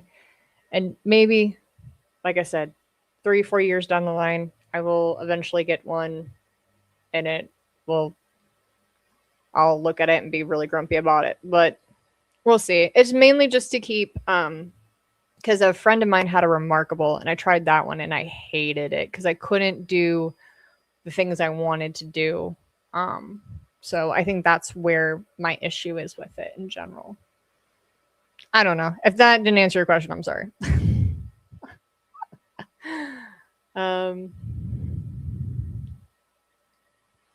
My elementary school teacher never gave back my notebook with a story about cats, and a part of my brain is still convinced that was the best story I've ever written. I have a degree in writing. Nice. Book cat. I use a Samsung tablet with stylus, and it's great for taking notes and all sorts of stuff. Used ones are cheap. As a writer, it's been the greatest writing tool I've ever owned. I have like a Samsung phone, and I've tried apps on that. I've hated it. I guess I don't, and and the thing is like I'm so scared to buy anything really, in general, because one, I don't want to spend money on something. So I had this conversation with somebody earlier where it was like, I always buy myself the cheapest thing first, which is not bad. You're supposed to do that, especially when you're falling in love with stuff. You always buy the cheapest thing first. But the issue with like note taking tools, I guess is the right term of phrase, is that the cheapest one normally is like $300 anyway. And so you go through this process of like, well, I'll use my phone and I'll like turn this tablet into this and I'll do this and I'll do that. Like I have an Amazon tablet that I turned in to something like a note-taking app that's in my closet that's been sitting there since 2022 when I started college. And I hated it within the first like 3 classes because it wouldn't do what I needed to, even though I jailbroke it to do what I needed it to do. So yeah, I gave up. I was like, I'm just going to go back to notebooks and be done. I've only ever heard of the Remarkable. I'm going to have to look into the Supernote. I actually found the Supernote through one of the tech YouTubes because I was looking for good whatchamacallit. I was looking for a good tablet of a sort for note taking specifically, and I wanted access to be able to highlight documents specifically because in my studies I use a lot of documents. I see a lot of court cases, so I really wanted to look into that. And I went all over the place, up and down and everywhere in between. And I finally ended up on some guy talking about a Supernote. And at first I was like, oh, that's kind of a weird name. And then I looked into it more and I was like, oh, that sounds like something I kind of want. But the issue with the Supernote, and this is for anybody who is interested in anything outside of like the Remarkable or I think Kindle has one. It's like Kindle Scribe or something. They don't come with a pen. So you have to buy the pen separate. And that sucks because if you want the big Supernote, it's like $500 and the pen is like another $100. And you can obviously get like pre-used or pre-owned stuff that they've redone and whatnot, but it's just, yeah. So, whole thing. I understand trying so many options and none of them being the right thing. I'm more so afraid of spending all the money and then realizing that I spent as much money on the cheaper options instead of just saving it and spending it on the one that I kind of thought I wanted. I don't know. Hello again. Just sent you a message on Facebook. I think I don't really use social media outside of YouTube. I will check that out. I don't know because I don't get pings on my phone for my Facebook page very much. I honestly forgot that I had it for a very long time. So that just tells you everything about that. So I will definitely check that out. Let's see.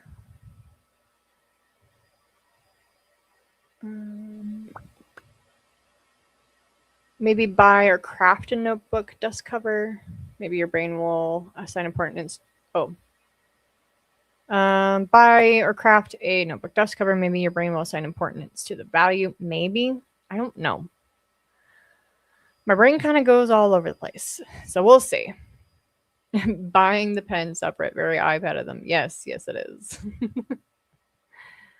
Get the Samsung Note phone. Comes with a stylus, and you'll wonder how you ever lived without it. I was like, you tried all sorts of devices until I found the Note phone. I will definitely look that up.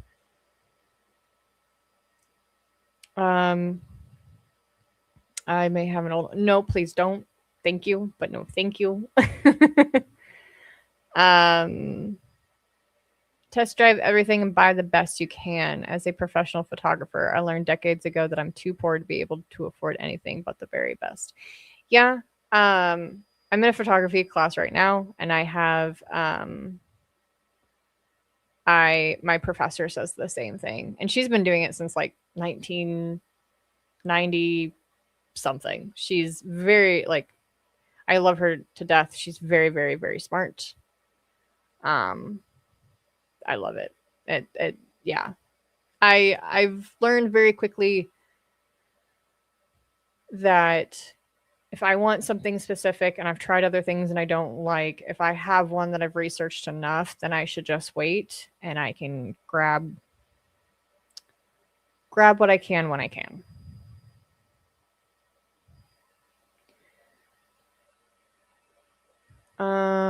Yes, allow gifts. I don't give much or often, but enough of us do that. We feel good if we help you even travel to court cases. You like to do that, and we like watching you, so win-win.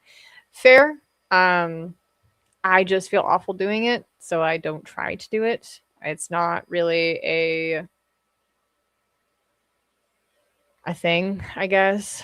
Um, I wouldn't even know where to go about starting one or putting one, and I just don't know. I don't know. I would know where to start or what thing to go through or anything of that nature. So I just don't. It's easier that way. See, my boss has learned to throw me enough different projects. My ADHD is appeased without giving me so much. So many gets overwhelmed. Yeah, that's how I am with school. I try to chunk it up during the week, and then I put in certain things during the week for YouTube and stuff where I'm not too overwhelmed, but I'm busy enough that it is good. I tie everything to myself, literally using Carber's rings and ribbons. I got dodgy wrists. All. Um. Oh, I tried to describe I'll Be Gone in the Dark. It's about the Golden State Killer. I think my words were moved. Oops. They might have been. So I think I said this earlier. I'm having. It's all me. Just for clarification, for all of you who do not know, I don't have anyone. It is me. Hi, hello. I am talker, moderator, everything. Um, so it's very difficult for me a lot when I have to implement certain things because even though you are all lovely, I have dealt with some crazy, crazy people before. Not so much in the retrospect of like awful people. I have just dealt with a lot of people who like to say really, really awful shit. So I have to be careful and I have to have certain moderations in place because I have no moderators. So, yeah. So I'm sorry if your stuff got removed. I am sorry. I will try to fix moderation for it to get a little better. But right now it's just me. And if you see me looking off, it's because I have double screens. So I have a screen right here and a screen over here. And this screen over here has the YouTube stuff open, so I can double check it and see what was removed and what wasn't removed to try to fix it. But because I have no clue how to work half this shit, I'm running on my own, figuring it out. So apologies if your stuff gets deleted for whatever reason or redacted. I can probably go back in later and like unredact it so it'll pop up later. But one day.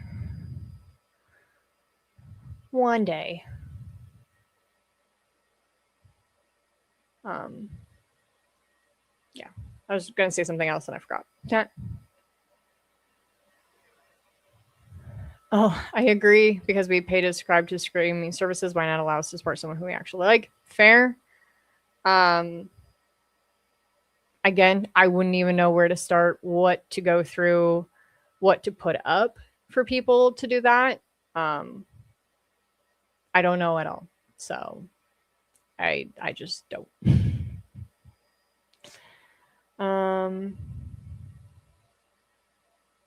I will eventually need moderators. I was gonna post a thing for like a get to know me as well. But if I do more live streams, then I will definitely need at least a moderator or two to help. I'm not really sure. I would have to ask people if they would be willing, and I would have to sit down and chat with them. So, yeah. Don't worry, you're doing. Thank you. I get the taking money thing, but you're doing something that will take up enough time and energy that accepting some money will become a necessity. Maybe in due time. Right now, and I think the reason why I don't like taking money either is because I get VA disability, right? I'm very open. I'm very honest about it. I get disability. I am. I make enough to feed myself and my house and get my house and my bills taken care of, and I don't always feel comfortable taking money from people because I don't know. I know they will gift if they feel so inclined or if they can, but I always feel so awful when I know that people are in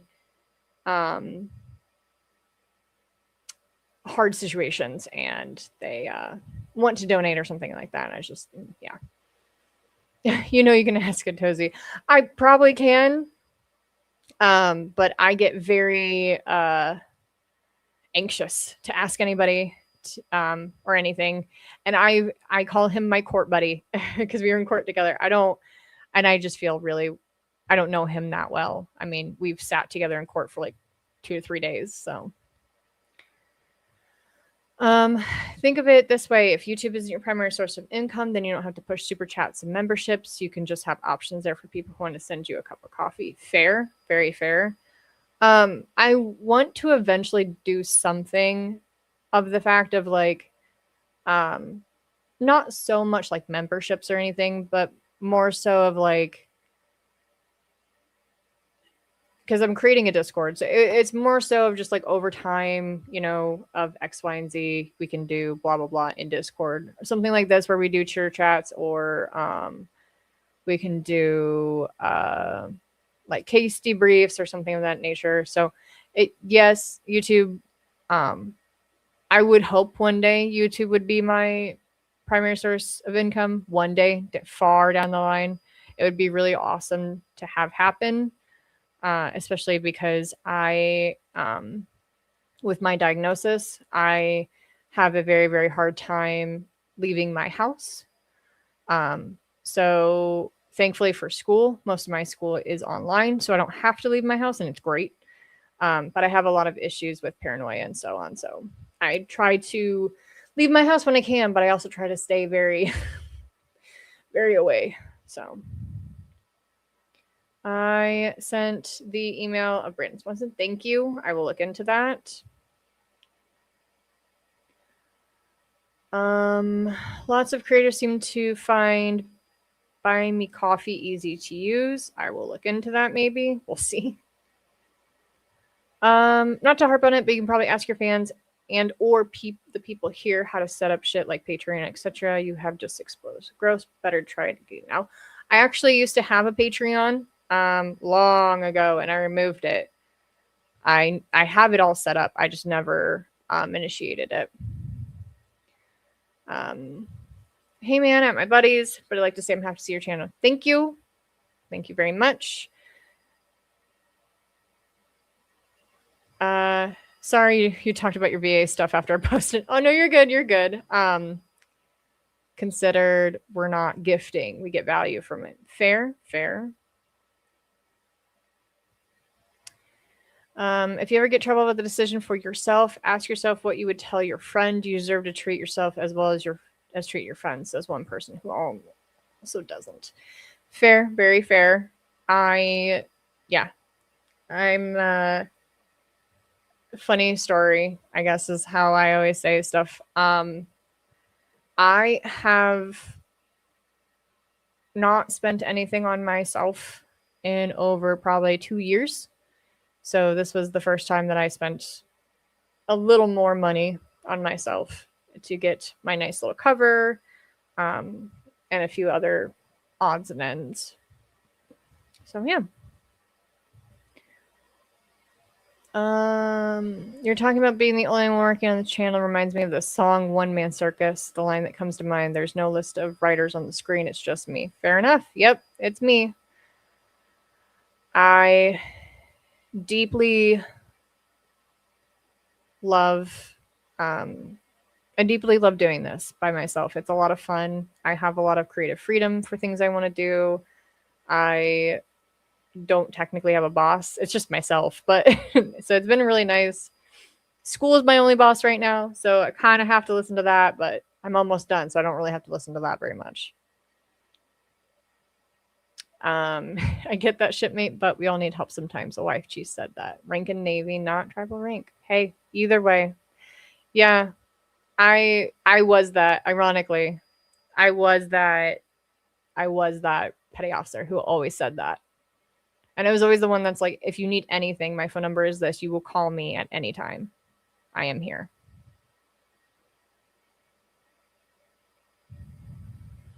Another creative file office says, don't send me your ramen money. Send me some of your Starbucks money if you feel like it. Fair. Very fair. The anxiety is a huge part of ADHD. Yeah, trust me. I think all of us nerds, especially people, get it. Yeah. Yep. If you ever need a moderator, I have experience. Awesome. Maybe we'll see.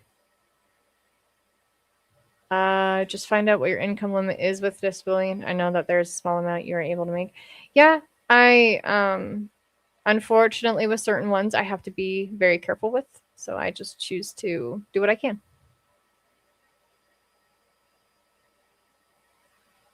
Yep, and right now that's what I'm in the process of. To find out if I am, like I have some exams coming up for the VA, so you just gotta figure it out. Gotta play the waiting game. I'm proud of you. You're doing great. Thank you. Thank you. Thank you. Yeah, gotta put on the oxygen mask first.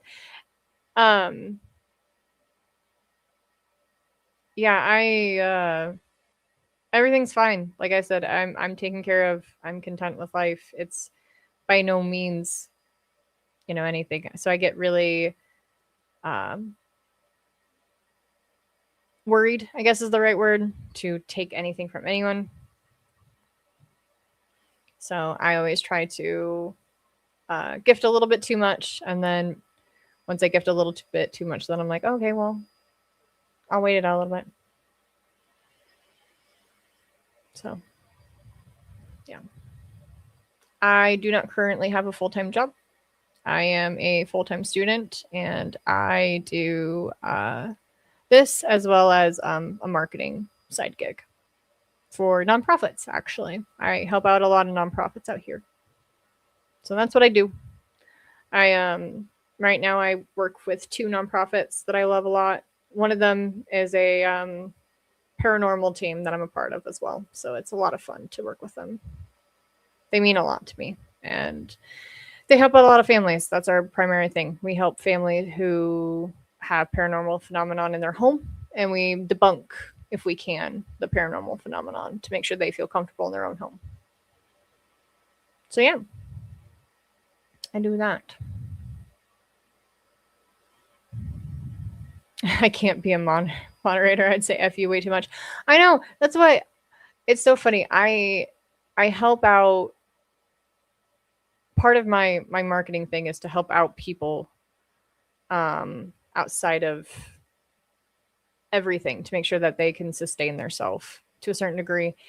And I always told them, because one of them was like, well, we really want you to run one of our social medias. And I was like, no. If someone gets rude, I'm just like, fuck you. It's like, nope, sorry. No, thank you. Yeah, my ADHD would fail in college. Talk about when I was in public school. I would forget about my homework. Fair enough. Fair enough. Yeah, it's a cross that bridge if I have to situation. Most times, yeah. I like I said, I'm doing the Discord because a lot of people were asking me for it, so I definitely want to make sure everybody's good. Um, and we have kind of a little bit of a cozy space to be in together. Um, I do technically have a Patreon. I just don't feel comfortable putting it out. I guess is the right word. I could. I mean, if more people wanted it, probably. But I would just feel too awful doing it. I'm in school for criminology and marketing, ironically enough. The two weirdest ends of spectrums. I'm not sure if it's the same, but I hate owing people. It took me a long time to learn most people give without expecting a return. That is me to a T. I feel awful and I feel like I owe everybody everything constantly. Like I was having this conversation earlier too, where it's you like with this explosion, right? With all these people, and mind you, I adore you all very, very much. It means the absolute world to me that you come here, that you want to spend time with me, that even if you just want to sit and listen to me drone on about weird shit in the background, I'm all for it. Um, but it's understanding that people want to be here, not that they feel like they have to be here. And that's what's hard. And like that's what I was saying I think a little bit earlier too, was just the fact that it's like I have to constantly remind myself that you chose to stay. You can leave. I mean, it's free will. It's called YouTube. It's free will. You can leave anytime you want. Um, but it's just so weird to know that people want to stay and engage and talk and chit chat and whatnot. And I think that's where the hard part for me is because I feel like I owe everything to people. So yeah. Was the giving the reason for military service? I went into the military because I lost my job and I didn't know what to do. And I was always told by my grandpa that the best thing he ever did was join the service. And so I went home and I told my parents, "Hey, I'm joining the service." I set up, it was ironically on New Year's of 2015, I think, when I decided. And I was like, I'm doing it. I'm going. Like, I'm going to set up an appointment once the offices are open. And I did. And I asked my grandpa to come with me because he was Navy. And he said, if I don't go Navy, then, well, I'm disowned. So, yeah. You should make a role for OGs for Discord. Yeah, I should. Ooh, I should. I should. I'm If y'all want, you can tell me and I can go through what I'm doing for the Discord and stuff and we can talk about it together. But I'm making like little names for everybody so everybody has like a specific name and blah blah blah. And yeah. So criminology and marketing, you sell people in the benefits of crime. Totally. That's exactly what I do. Yep. Nope. I fell in love with criminology and I dived way too deep into it and got way too into it. And then I realized there's no job for me out here with criminology unless I get a master's and teach it. So I decided to pivot because I wanted to make sure that I was able to live a life for me and the family that I want to have and all those things. So I pivoted pretty hard and I went into marketing. And then I realized that marketing helps a lot for a lot of different things. Yep. It came from a dozy, stayed for the good vibes and down to earth chats. Awesome. I'm glad.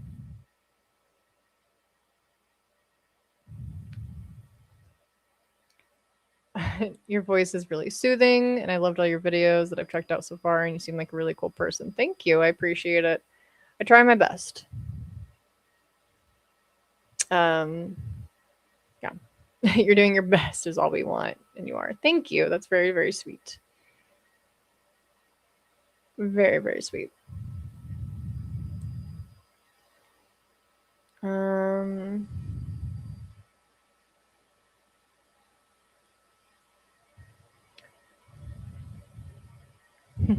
Same. Dozy gave the shout out, watched a couple of videos, then saw her live, and I was like, yeah, this, aw, thank you.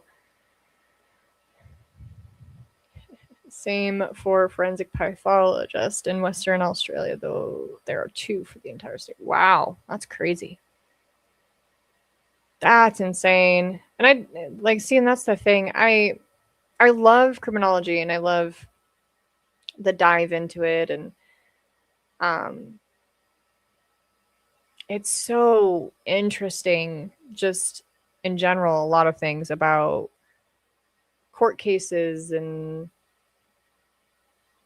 yeah, it's just it's it's phenomenal, I guess is the right word, to dive into all these cases and dig through and see certain things that are sometimes same in other cases and then sometimes different in other cases. But what was so intriguing to me about the entire thing is just like there's so much going on, but there's so much weirdness as well with everything that if you don't talk about it, then who will? That's kind of why I fell into this, because I really wanted to talk about it. I found you because of Atozy, but I stayed because I liked your content. You always sound like you are really into what you're making videos on. I try. I love them a lot. So, yeah. Went to Atozy because EDB mentioned it. Then he mentioned you. More great places to hang out. Oh, thank you. I ironically found him during, I want to say it was one of his BitBoy videos. And then I was like, oh, that was cool. And then I kind of like moved on. And then EDB mentioned him in the beginning of the TikTok stuff. I think because he was like named in it at one point. And then I was like, oh. So then I subscribed because I was like, well, if EDB says he's cool. And then I met him and he's actually really, really cool. So.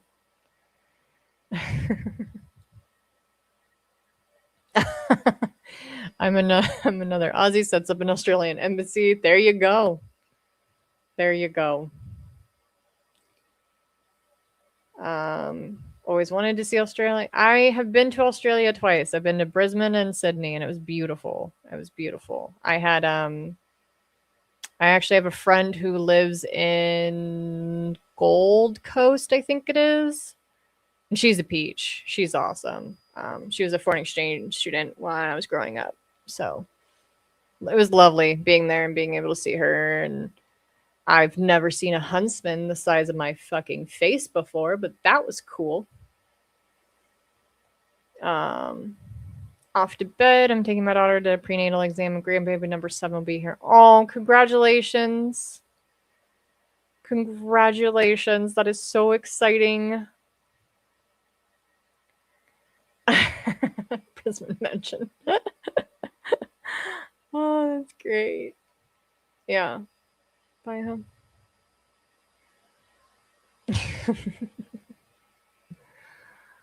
Oh, but yeah. So all that craziness, but I am setting up a Discord. I can definitely try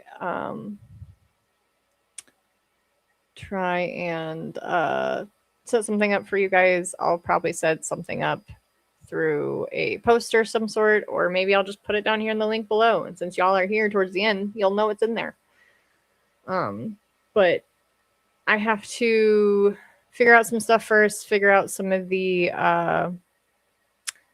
what are they, the apps that help control certain things to make sure that it what flows well enough. Because again, solo, I got nobody but me.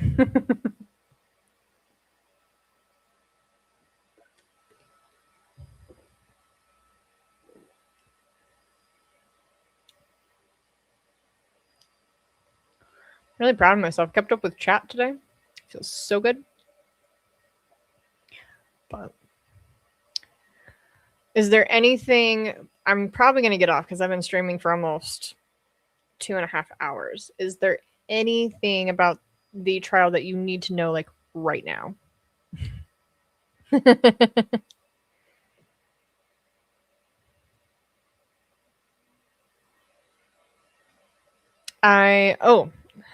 Yes, and I got the pumpkin too. I forgot I got the pumpkin. Do you want to see him with his light on? He can put his light on. Here, let me put his light on. The funniest part too is like, oh, I'm gonna install my lights. Like, it'll be great. And then I'm sitting here because I moved everything so I can start like putting up the lights. And then I moved everything so I can put up the lights, and I didn't even put up the lights tonight. But we can turn on the pumpkin. We can turn him on. We got to figure out a name for him. So, chat, you better figure out a name for him. If you want, I can put up a poll so we can figure out a name for him.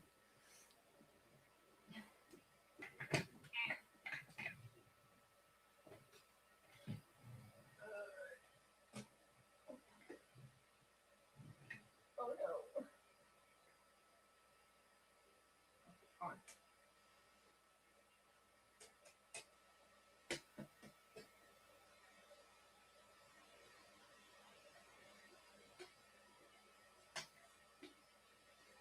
Well, I put batteries in him.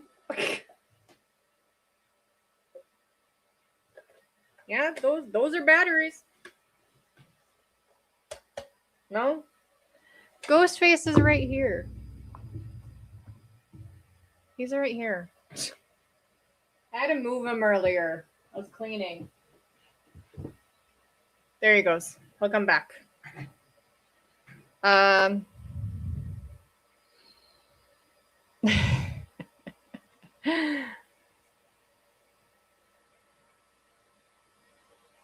Let's see.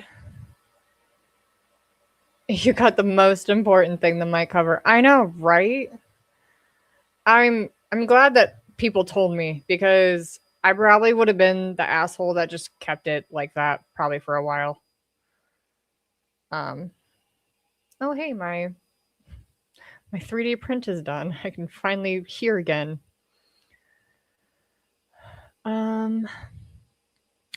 I'm almost always going to be a lurker because I watch while working. Fair enough. I'm curious what we can do to help you get monetized. Is watch hours, more subs, or something else we can help with? Mainly, it's just watch hours. I'm good on subscribers. I mean, I'm always gonna welcome more subscribers, but I'm good on subscribers. I just need more watch hours, from what I can tell. That's about it. Yeah, he's a little broken right now. Let me do something really quick. Let's see.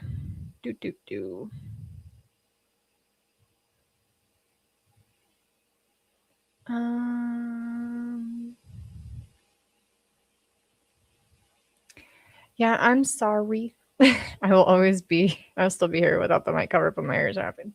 Well, I'm glad they work. Let me see something here really quick. Let's see if I can. I'll just say this. I might be able to. I might not.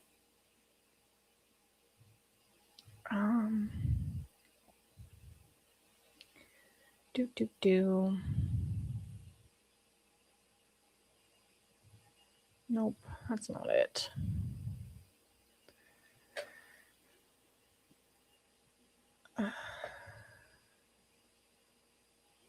Yeah, last I checked, I had almost 1,000. So yeah, it's about 3,000 more, I think.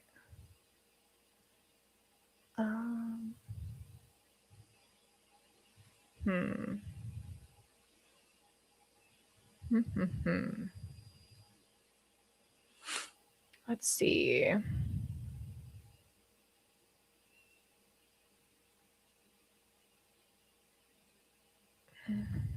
Don't know.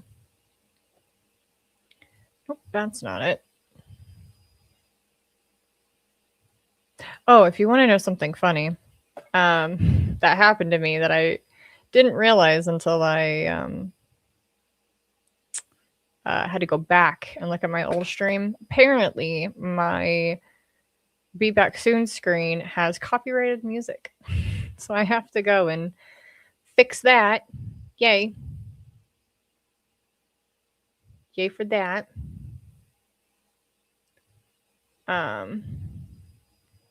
Let's see. Well, I was trying to figure out a way to do a poll, and I cannot figure out how to do that. My night meds are kicking in, so I'm going to duck up before I lose to brush my teeth. Good night, Goosebumps. I hope you have a good night. Here, you know what we're going to do? Because I can't figure this. I can't figure out this stupid poll right now. I was going to try to do one. See, this is why I don't do things on the fly. This is going to add quizzes, but I don't know if I want to add a quiz. Sounds awful. Everybody's like, woman. Stop.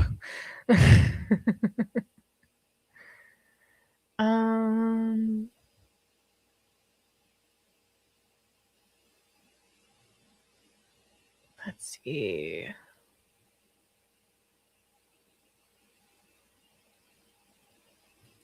I probably could do 1s and 2s in the chat, but my poor brain would be like, oh God, what do they want?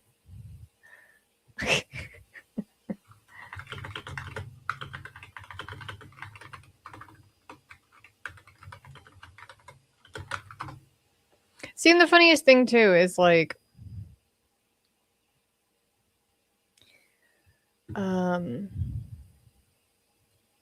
wow, I'm smart. Okay. So, what should pumpkin be named? Named. Okay. So, I have to scroll up so I can look. Let's see.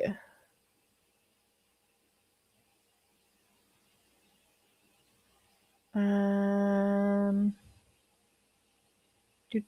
trying to scroll back from the very beginning to find names. Okay, so Punky, Jack, Pumpky Brewster,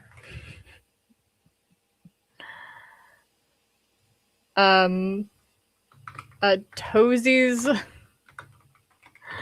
alarm clock. Oh, dang.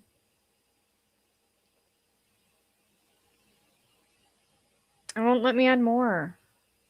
Why do you suck? Okay, I'll start this one first. We'll do this one first. Okay. You can vote for those 4, and then whoever wins goes to the next round with a new 3. We'll only do like 2 rounds after this one. So we'll do like 3 in totals.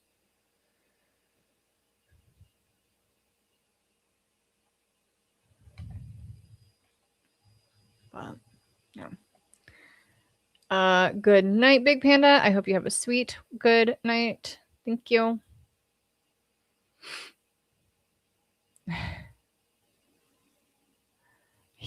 have a minimum viable pumpkin king on my desk. Pumpkin on my desk. That's cool. I am about to, because my 3D printer is now done, I'm about to 3D print some blood drips for a for like my desk and my bookshelf that I have over there. You can kind of see it once I zoom out. Watch, I'm going to screw with it. Now my camera's going to get mad. But you can kind of see my bookshelf over there. So I will be right back. You guys vote, and then I will end it when I get back. Because I got to put different thingies in here, because apparently... Wait, where's my... I thought I had... Maybe not.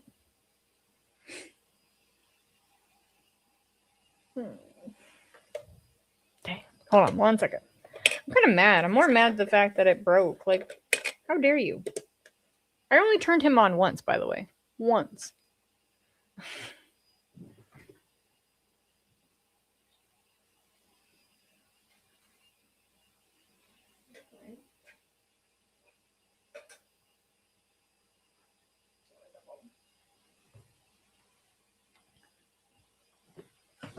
Once. Everybody's like, voting, I'm out. Yes, my D&D shirt.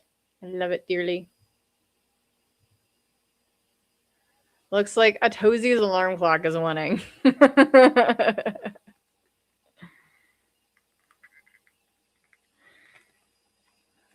right.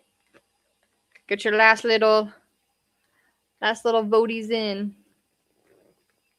Because I'm going to end it here in a second. Once I can figure out how to open these stupid batteries.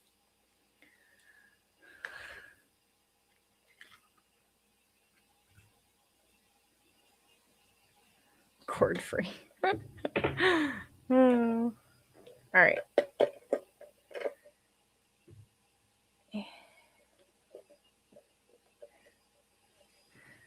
We should name it frickin' Timu. I should name it Timu, even though this is the crazy part, right? So if you are like me and you love all things Halloween, you tend to wait until things go on sale, right? Because you're not gonna deal with that BS. No way. Aha! You can stay on for the rest of the time.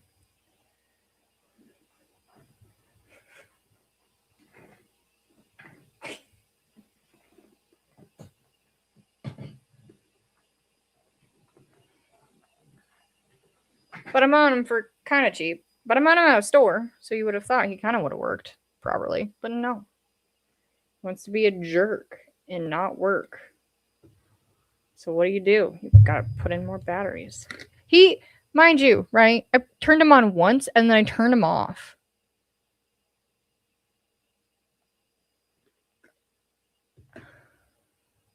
Gosh. I should have asked my cards if my pumpkin was going to work. Should have done it. Rolled my dice. Seen what I got. Okay, I'm ending poll. So with 46%, it was Adhd's alarm clock. All right, we're going to do one more. Okay, and then just going to put round 2. And then we'll just put alarm clock, because we all know what alarm clock means.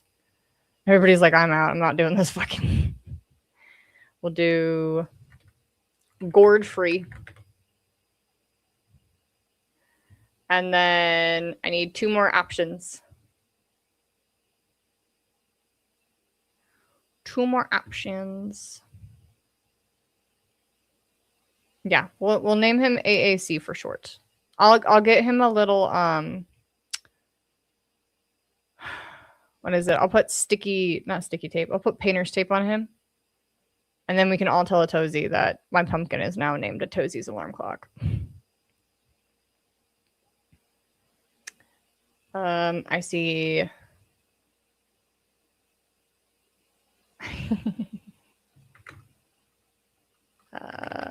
Pendragon. Okay, and then Harold. Already did Jack, so unfortunately Jack lost. All right, so we have alarm clock, gourd free, Pendragon, and Harold. Do you want Pendragon or Commissioner Gordon?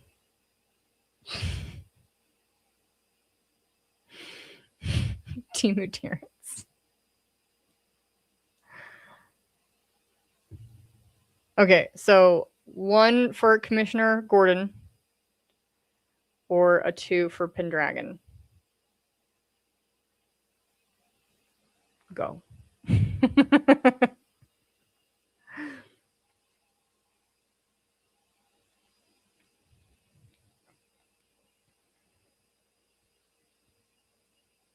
So, yeah, 1 for Pendragon, or 1 for Commissioner Gordon, 2 for Pendragon.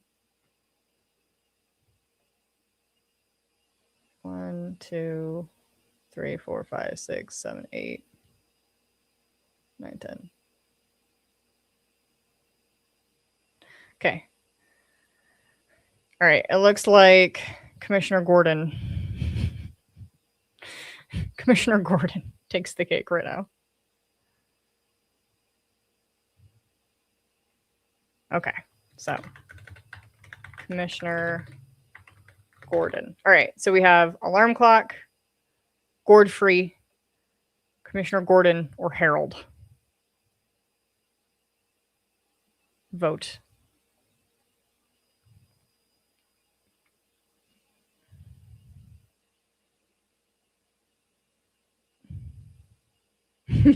Everybody's coming out of the woodworks.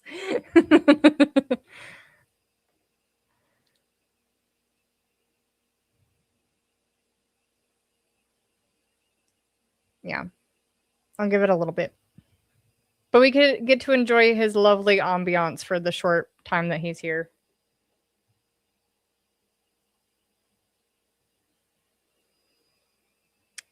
But we also got Sam. And we got Screamo.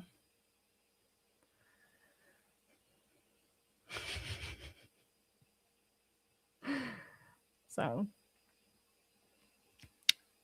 well, I'm gonna wait a little bit more and then I'll end it, so everybody can get their last little minute votes in.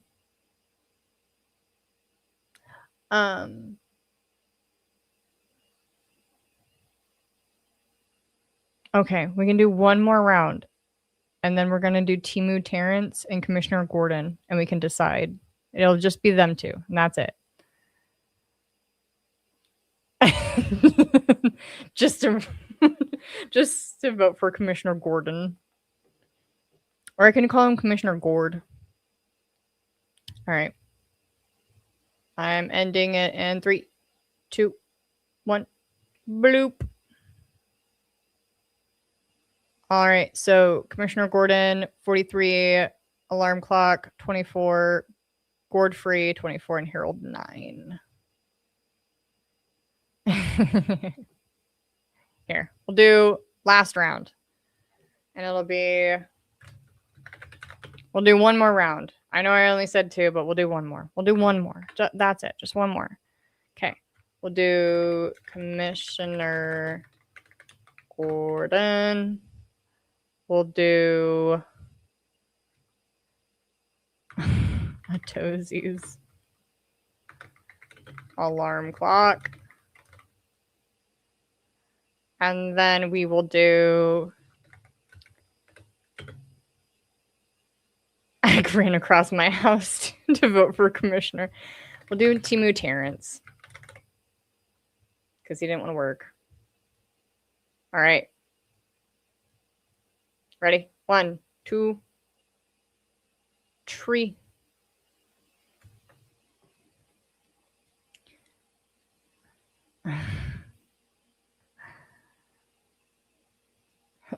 I love the fact that you said you ran across your house just to vote for Commissioner Gordon.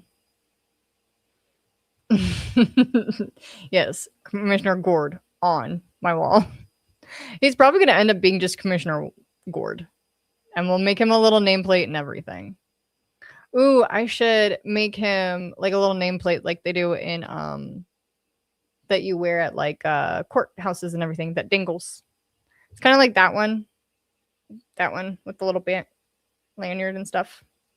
Kind of like that one. Yes, democracy. Oh no, it looks like Commissioner Gordon's winning.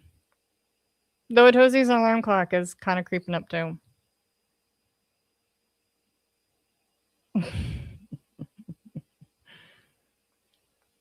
But I can get him a little, I'll get him a little court badge.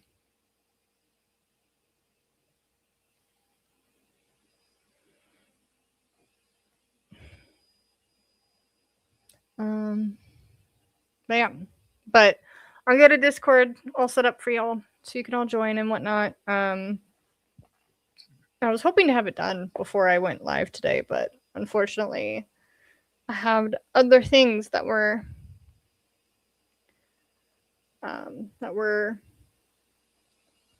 unfortunately in my wheelhouse that I had to get done. So couldn't get that done in time, but it is technically live if people wanted to join. I just don't have the link out for people to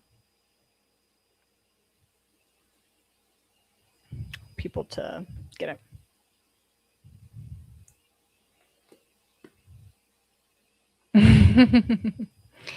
This is not get an actual clock just for reference, then call it a.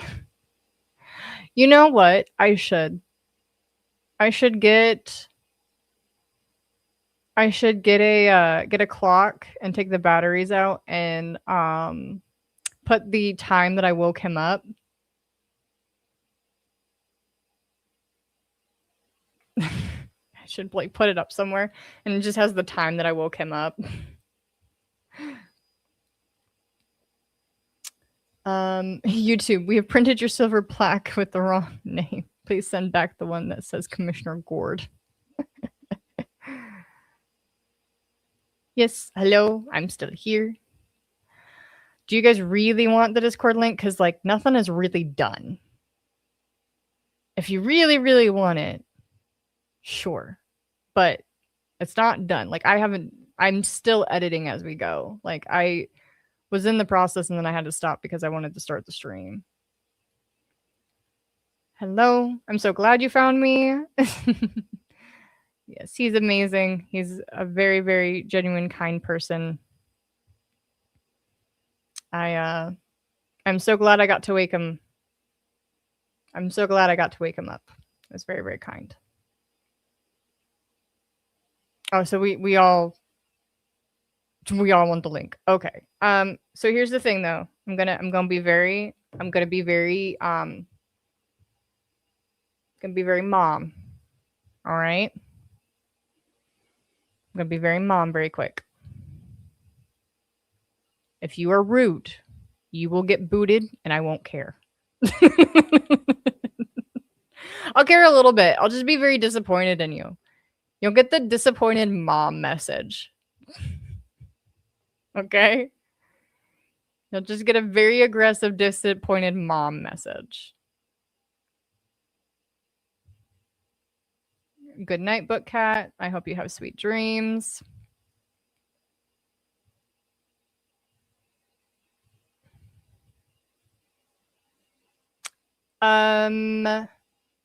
Cynthia, we are voting for what my pumpkin will be called.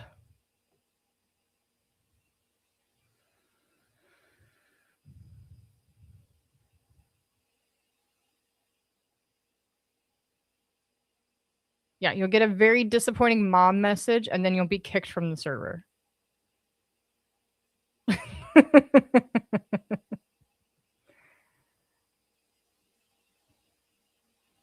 All right, we are at 5 minutes. I am ending the poll. So with 50%, we're for Commissioner Gord or Gordon. I'm going to probably call him just Commissioner Gord. 39% was Atozi's alarm clock, and then 11% was Timu Terrence. Yeah, it's not. I'm not mad. I promise you, I'm not mad. I'm just very disappointed in you right now.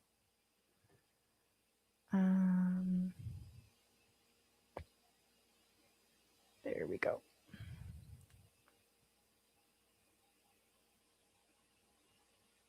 Yeah, that's why I was like, I don't. Okay. It's in the chat. If you want to join, please do. Yeah, he was gored off, but his name tag will be Commissioner Gord. And then I will go to how about I go to a thrift shop and I find an old broken ass clock and I'll put the time I woke up at. No, you know what? I'll do one better. I'll put the time that the jury came back with the verdict. And we'll have that. We'll have that on there. And that we can name that Atozi's alarm clock. How about that? That sound good for everybody?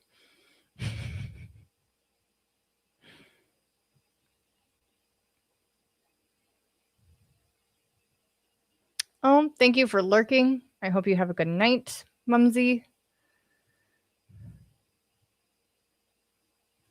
Here, I'll pin the message for people who want to join.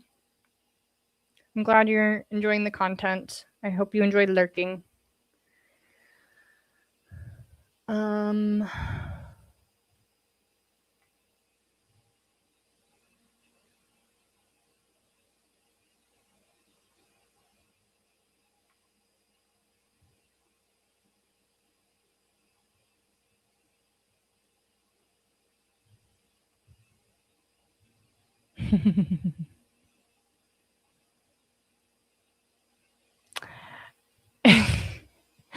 clock needs a picture of him asleep on its face. Too bad you didn't take a picture first. Honestly, I was just trying not to be weird. Like, I already felt bad enough that I was like knocking on his window to tell him like, hey, people came in for the verdict. So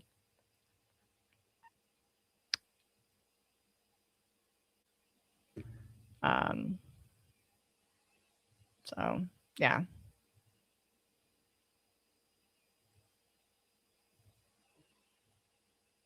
So yeah.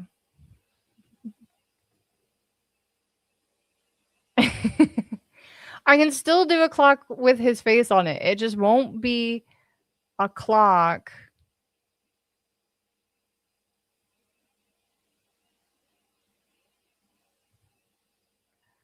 It just won't be like a clock with him asleep.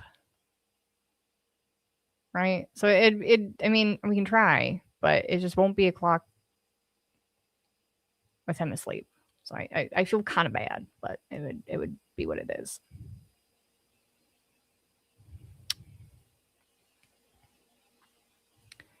Yeah, I know you didn't know him. Yeah, okay, I'm sorry. Let me say it like this. It's so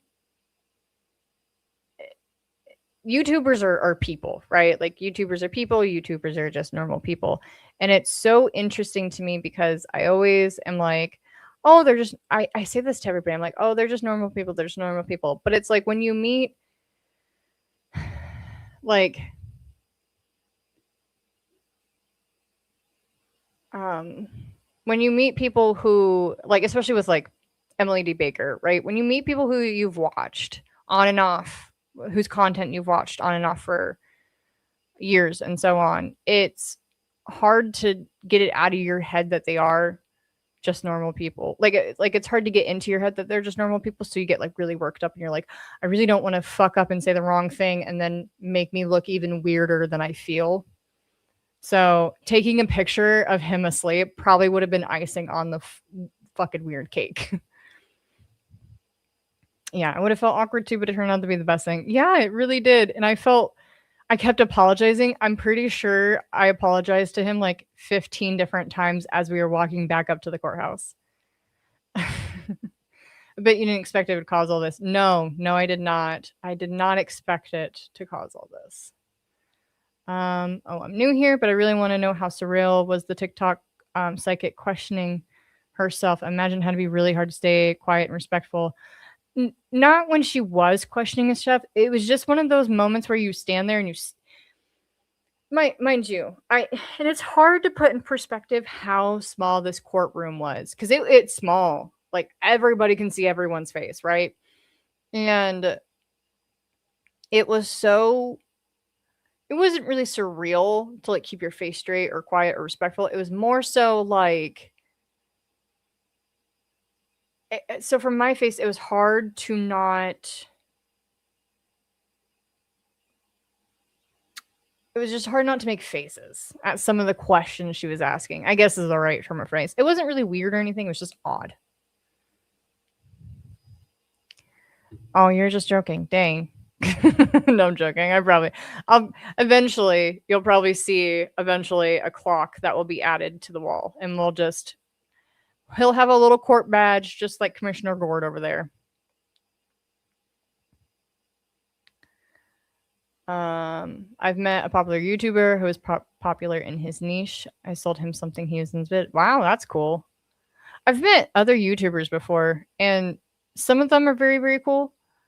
And some of them are just very, very not the nicest, but it's a whole different thing when you're sitting in court and you're sharing notes back and forth. It's a whole different factor. Yeah, but all his furious typing and all that coverage would have been for an incomplete story if he hadn't woken. I know. And what was so funny too about it was he was sitting next to this guy from Coeur d'Alene, which if you don't know where Coeur d'Alene is, it's about like 7 hours away from Boise. And I don't know how many times that dude commented on his typing. It was very funny. It was very funny to hear the comments from that man. Instant 1 million views. No, I barely scarfed down my sandwich. I literally parked my car, opened up my sandwich to eat because I hadn't eaten yet. And I looked up, and all the lawyers were getting out of the car with the professor to go back in. And I'm like, okay, well, we're going to take like 3 bites and then I'm going. And then I was going. I looked over and the dude was slumped out. So I was like, fuck, I got to wake him up. I was very shocked at my new count, but it was great. It's great to have you all here. You guys are phenomenal and you're very, very sweet. So I appreciate it.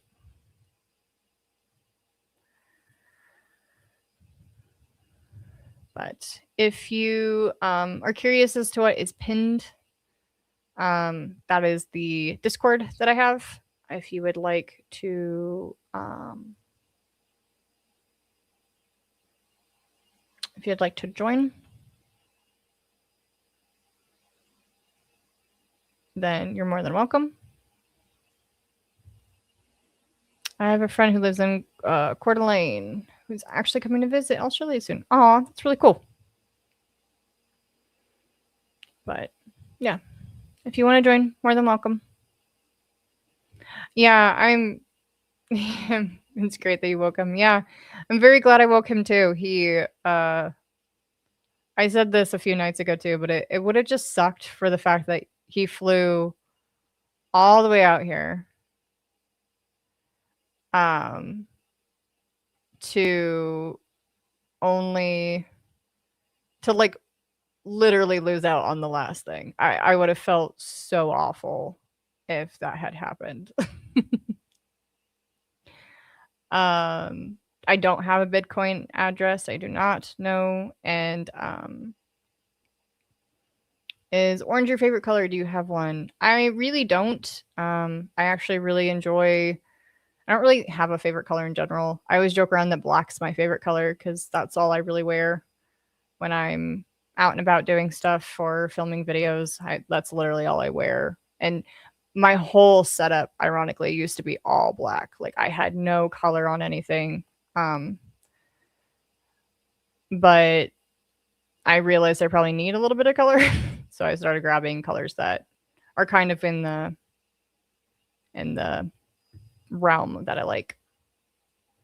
How did you wake him up? Phone call? No. I knocked on his car window like a weirdo. And then after trial is when I said, hey, if you need anything, like here's my number if you want it. I told him, I was like, it's only if you want it. If you think this is fucking weird, just tell me to fuck off. I don't care. And so I he gave me his phone number. We exchanged numbers. And I said, great. Thank you so much. I was like, if you need anything, let me know. And he said, sure. So, and then every once in a, like today, I messaged him and asked if he wanted some documents. He messaged me after he gave me a shout out and kind of told me a little bit about you guys and what you guys are looking for. So I kind of know. And yeah. It's nice that you woke him, but did you consider how funny it would be if you didn't? No. I just would have felt really fucking bad. Like, I'm not gonna lie, I would have probably felt fucking awful if I hadn't. And the funniest part too is like I didn't know what car he drove. I didn't know if he walked from wherever he was at to the courthouse.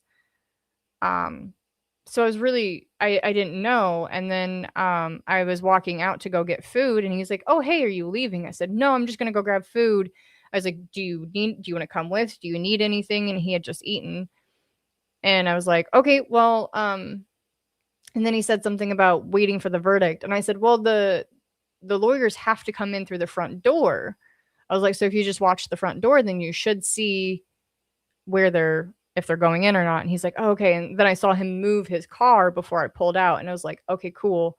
It's like, I'll, you know, and I even like when I pulled up, I was on the phone and I was like, I was like, when I saw him sitting in his car, I was like, okay, well, cool. The lawyers aren't in yet. And then as I pulled in, the lawyers pulled in behind me and parked in front of me, which was wild.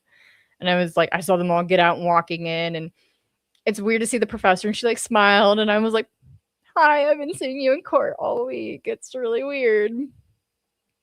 So, yeah. Yeah, he told me he only got an hour's sleep the night before. And he was really struggling. To see a simple act of kindness change so much, it brings faith back to all. Yeah. Someone said that. I think it was you.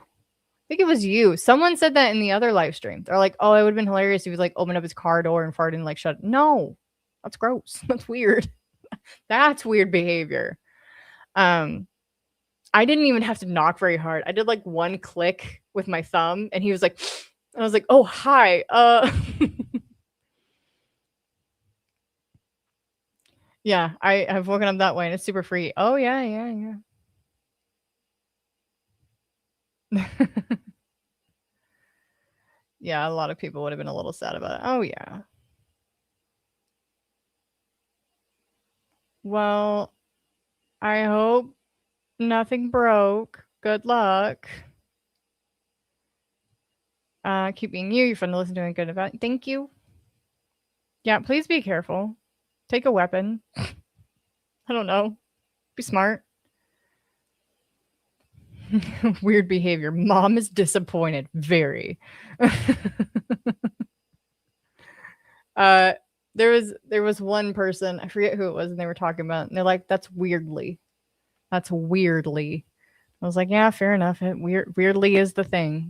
That is weirdly." So, yeah. Well, y'all broke my Discord. The fuck you do?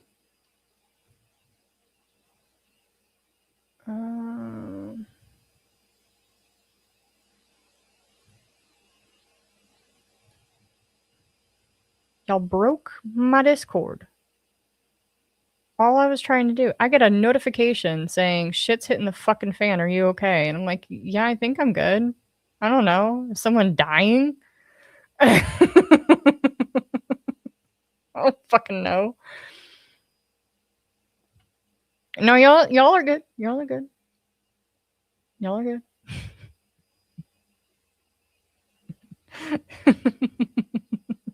Thank you for breaking it, so I know. Oh my god. Someone's transformer exploded. I hope they're okay. I hope everybody's okay. I hope no one died. You guys broke my security measures on my Discord. That's what happened. Yeah, it totally aren't bots or anything.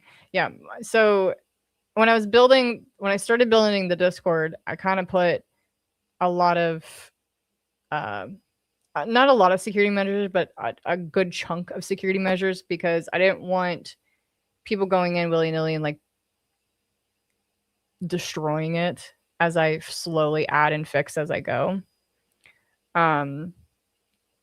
So it was just telling me that, like, hey, there's a lot of people joining and we don't know why. Are you sure you want people to be added? Like, it even asked me if I wanted to pause the invites, and I was like, no, you're good. No, you're good. So you guys are good. You only broke it a little bit. You're fine. You're fine.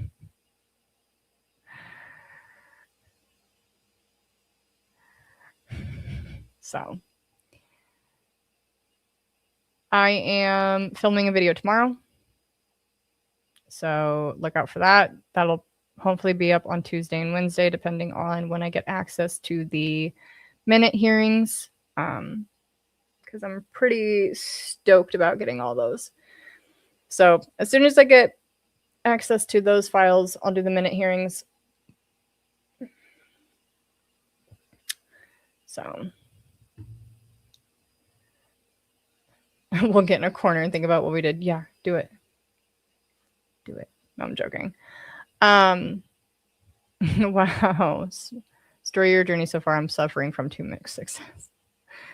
When I get monetized, I don't know when I'll get monetized. Last time I looked, I was at almost 1,000 hours, I think. I can double check again. Let's see. Yep. As of right now, it shows 977.6. So,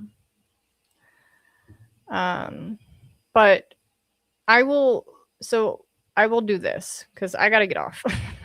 I gotta go make food for myself and go get ready for tomorrow because I have some school stuff tomorrow. How about this? If you guys are that interested in donating or anything of that nature, if you join to the Discord, you can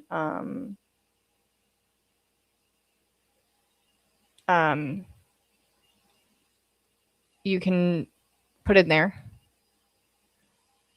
Or if you are that serious about me having a link of some sort or something of that nature, here, I'll just do this right now for those who are in the Discord, because then Jesus, who put a pigeon in the Discord? All I wanted to do was just gonna do a poll. That's all I wanted to do. Because I feel really awkward doing this.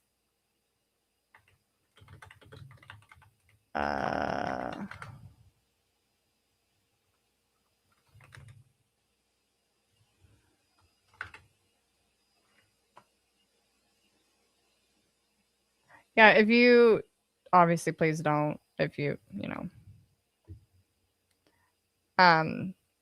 I'm going to put in the Discord, it just says yes or no link. You can decide yes or no. If you really want me to put some type of link that you can donate to, please let me know in there, or you can literally put in the comments after the stream ends, yes or no. So it's just for me, so I know. So if you want, great, I can do something. If not, please don't stress about it. It feels so very awkward to sit here and do this in general, but I've been asked like a million times now, so I feel like putting at least a poll at the very least is something I can do.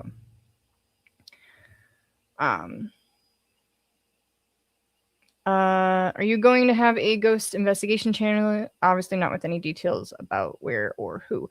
I actually already technically have one. It's called Western Idaho Paranormal. It's a nonprofit group that I work with that goes all over Idaho, Oregon, all of that stuff. We don't take any money. We just go help families, and then we try to go investigate places. So, yeah, we just do all that. So if you want a ghost investigation channel, definitely go check them out. I'm a part of them too, so you'll see me pop in from time to time. I'm the one that runs all their social media, so you'll see me popping in around that. But yeah, that's them. Western Idaho Paranormal. Make sure you look into what will let you keep the most money. I will do that. If I have to, I can set up a PayPal or something, and I will do something of that nature. So, yeah.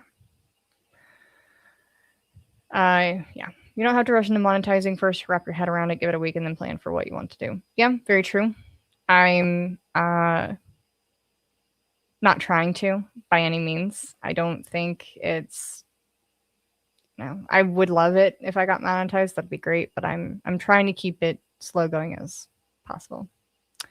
You might as well. People are pretty generous to think that good deed of helping a tosie would be worth it. Maybe, yeah. I just I don't want to be a grifter, and I think that's the biggest thing. Like, I get very uncomfy and very grossed out by grifters. I've seen a lot, so I try super, super hard not to be. So yeah. What's the spookiest thing you've seen on these investigations? I've seen a lot of things on investigation. Well, I haven't seen a lot of things. I've seen weird things, or unexplained things, I guess is the right term. I've seen a lot of just odd occurrences and stuff. The weirdest thing that I think has ever happened to me was I got touched. I was in West Virginia State Penitentiary, and I was leaving the Sugar Shack. And as I was leaving the Sugar Shack, my hair got pulled, and I got like back. It was kind of weird. I never want to do that again. I want to go back. I just don't want to go into the Sugar Shack. So, the chat is being pushy to give you money. Sorry, not sorry. Fair. And people want you to succeed and put back into your content. Don't think of it as grifting. Fair enough. Well, there's a poll in the Discord. If you're in the Discord and you want to vote, you're more than welcome to. If people choose to give, that's okay. You deserve to report. Receiving isn't quite the same as taking. I'm an idiot. It's a public holiday here, so I can't pick up. Oh no, I was 5 minutes late. I put a poll in there. I just put yes or no link. Oh, from Japan? That's so cool. I lived there for 2 years when I was in the military. I was in Sasebo. So I hope you have a great day or evening. I put my actual pension in the Discord now. Thank you. But there's a link in there if you want to vote. If not, you can just put in the comments yes or no if you want a link. I'm going to sneeze.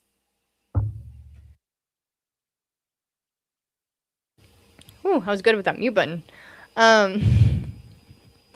But you can put yes or no there, or you can put yes or no in the comments later if you want. If I get enough, there, you blame Commissioner Gord. That's all his doing. But yeah, let me know and I'll put something up.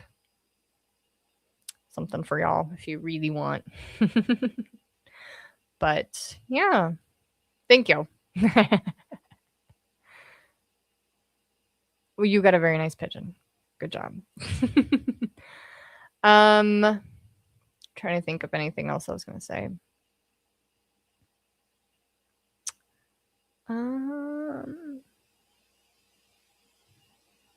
Dang, can't think of anything. Well, I hope you all have a beautiful night, guys. I am going to head off. I got to make some dinner, and I got to get ready for some school stuff for tomorrow. And I also got a an appointment coming up this week, so I got to make sure that all is good before that appointment as well. I had a hand touch my shoulder at the old fort in St. Augustine. Thought it was my wife. Wow. Yeah. I don't like being touched. Nope. But if you want more, for those of you asking, if you want more of the paranormal side, check out my group. They're really, really cool. They got some videos up there. But yeah, I hope you all have a beautiful night. Thank you guys so much for joining me. I appreciate it. It was a lot of fun. I had a blast. Definitely gonna go cry about this later because of how awesome it was. It's always happy tears, so don't worry. All right, don't worry. All right, guys. Thank you all so very much, and all the forehead kisses possible. And hopefully, the next time you see me will be in a video because I'm hoping to get those minutes by tomorrow so I can make the video. And then, if you guys want, I can go buy a clock and we can name it the alarm clock, and it can be a Toesies alarm clock. Okay. All right. All right. Good night, guys. Thank you so much for joining me. I hope you all have a beautiful night and all the forehead kisses possible.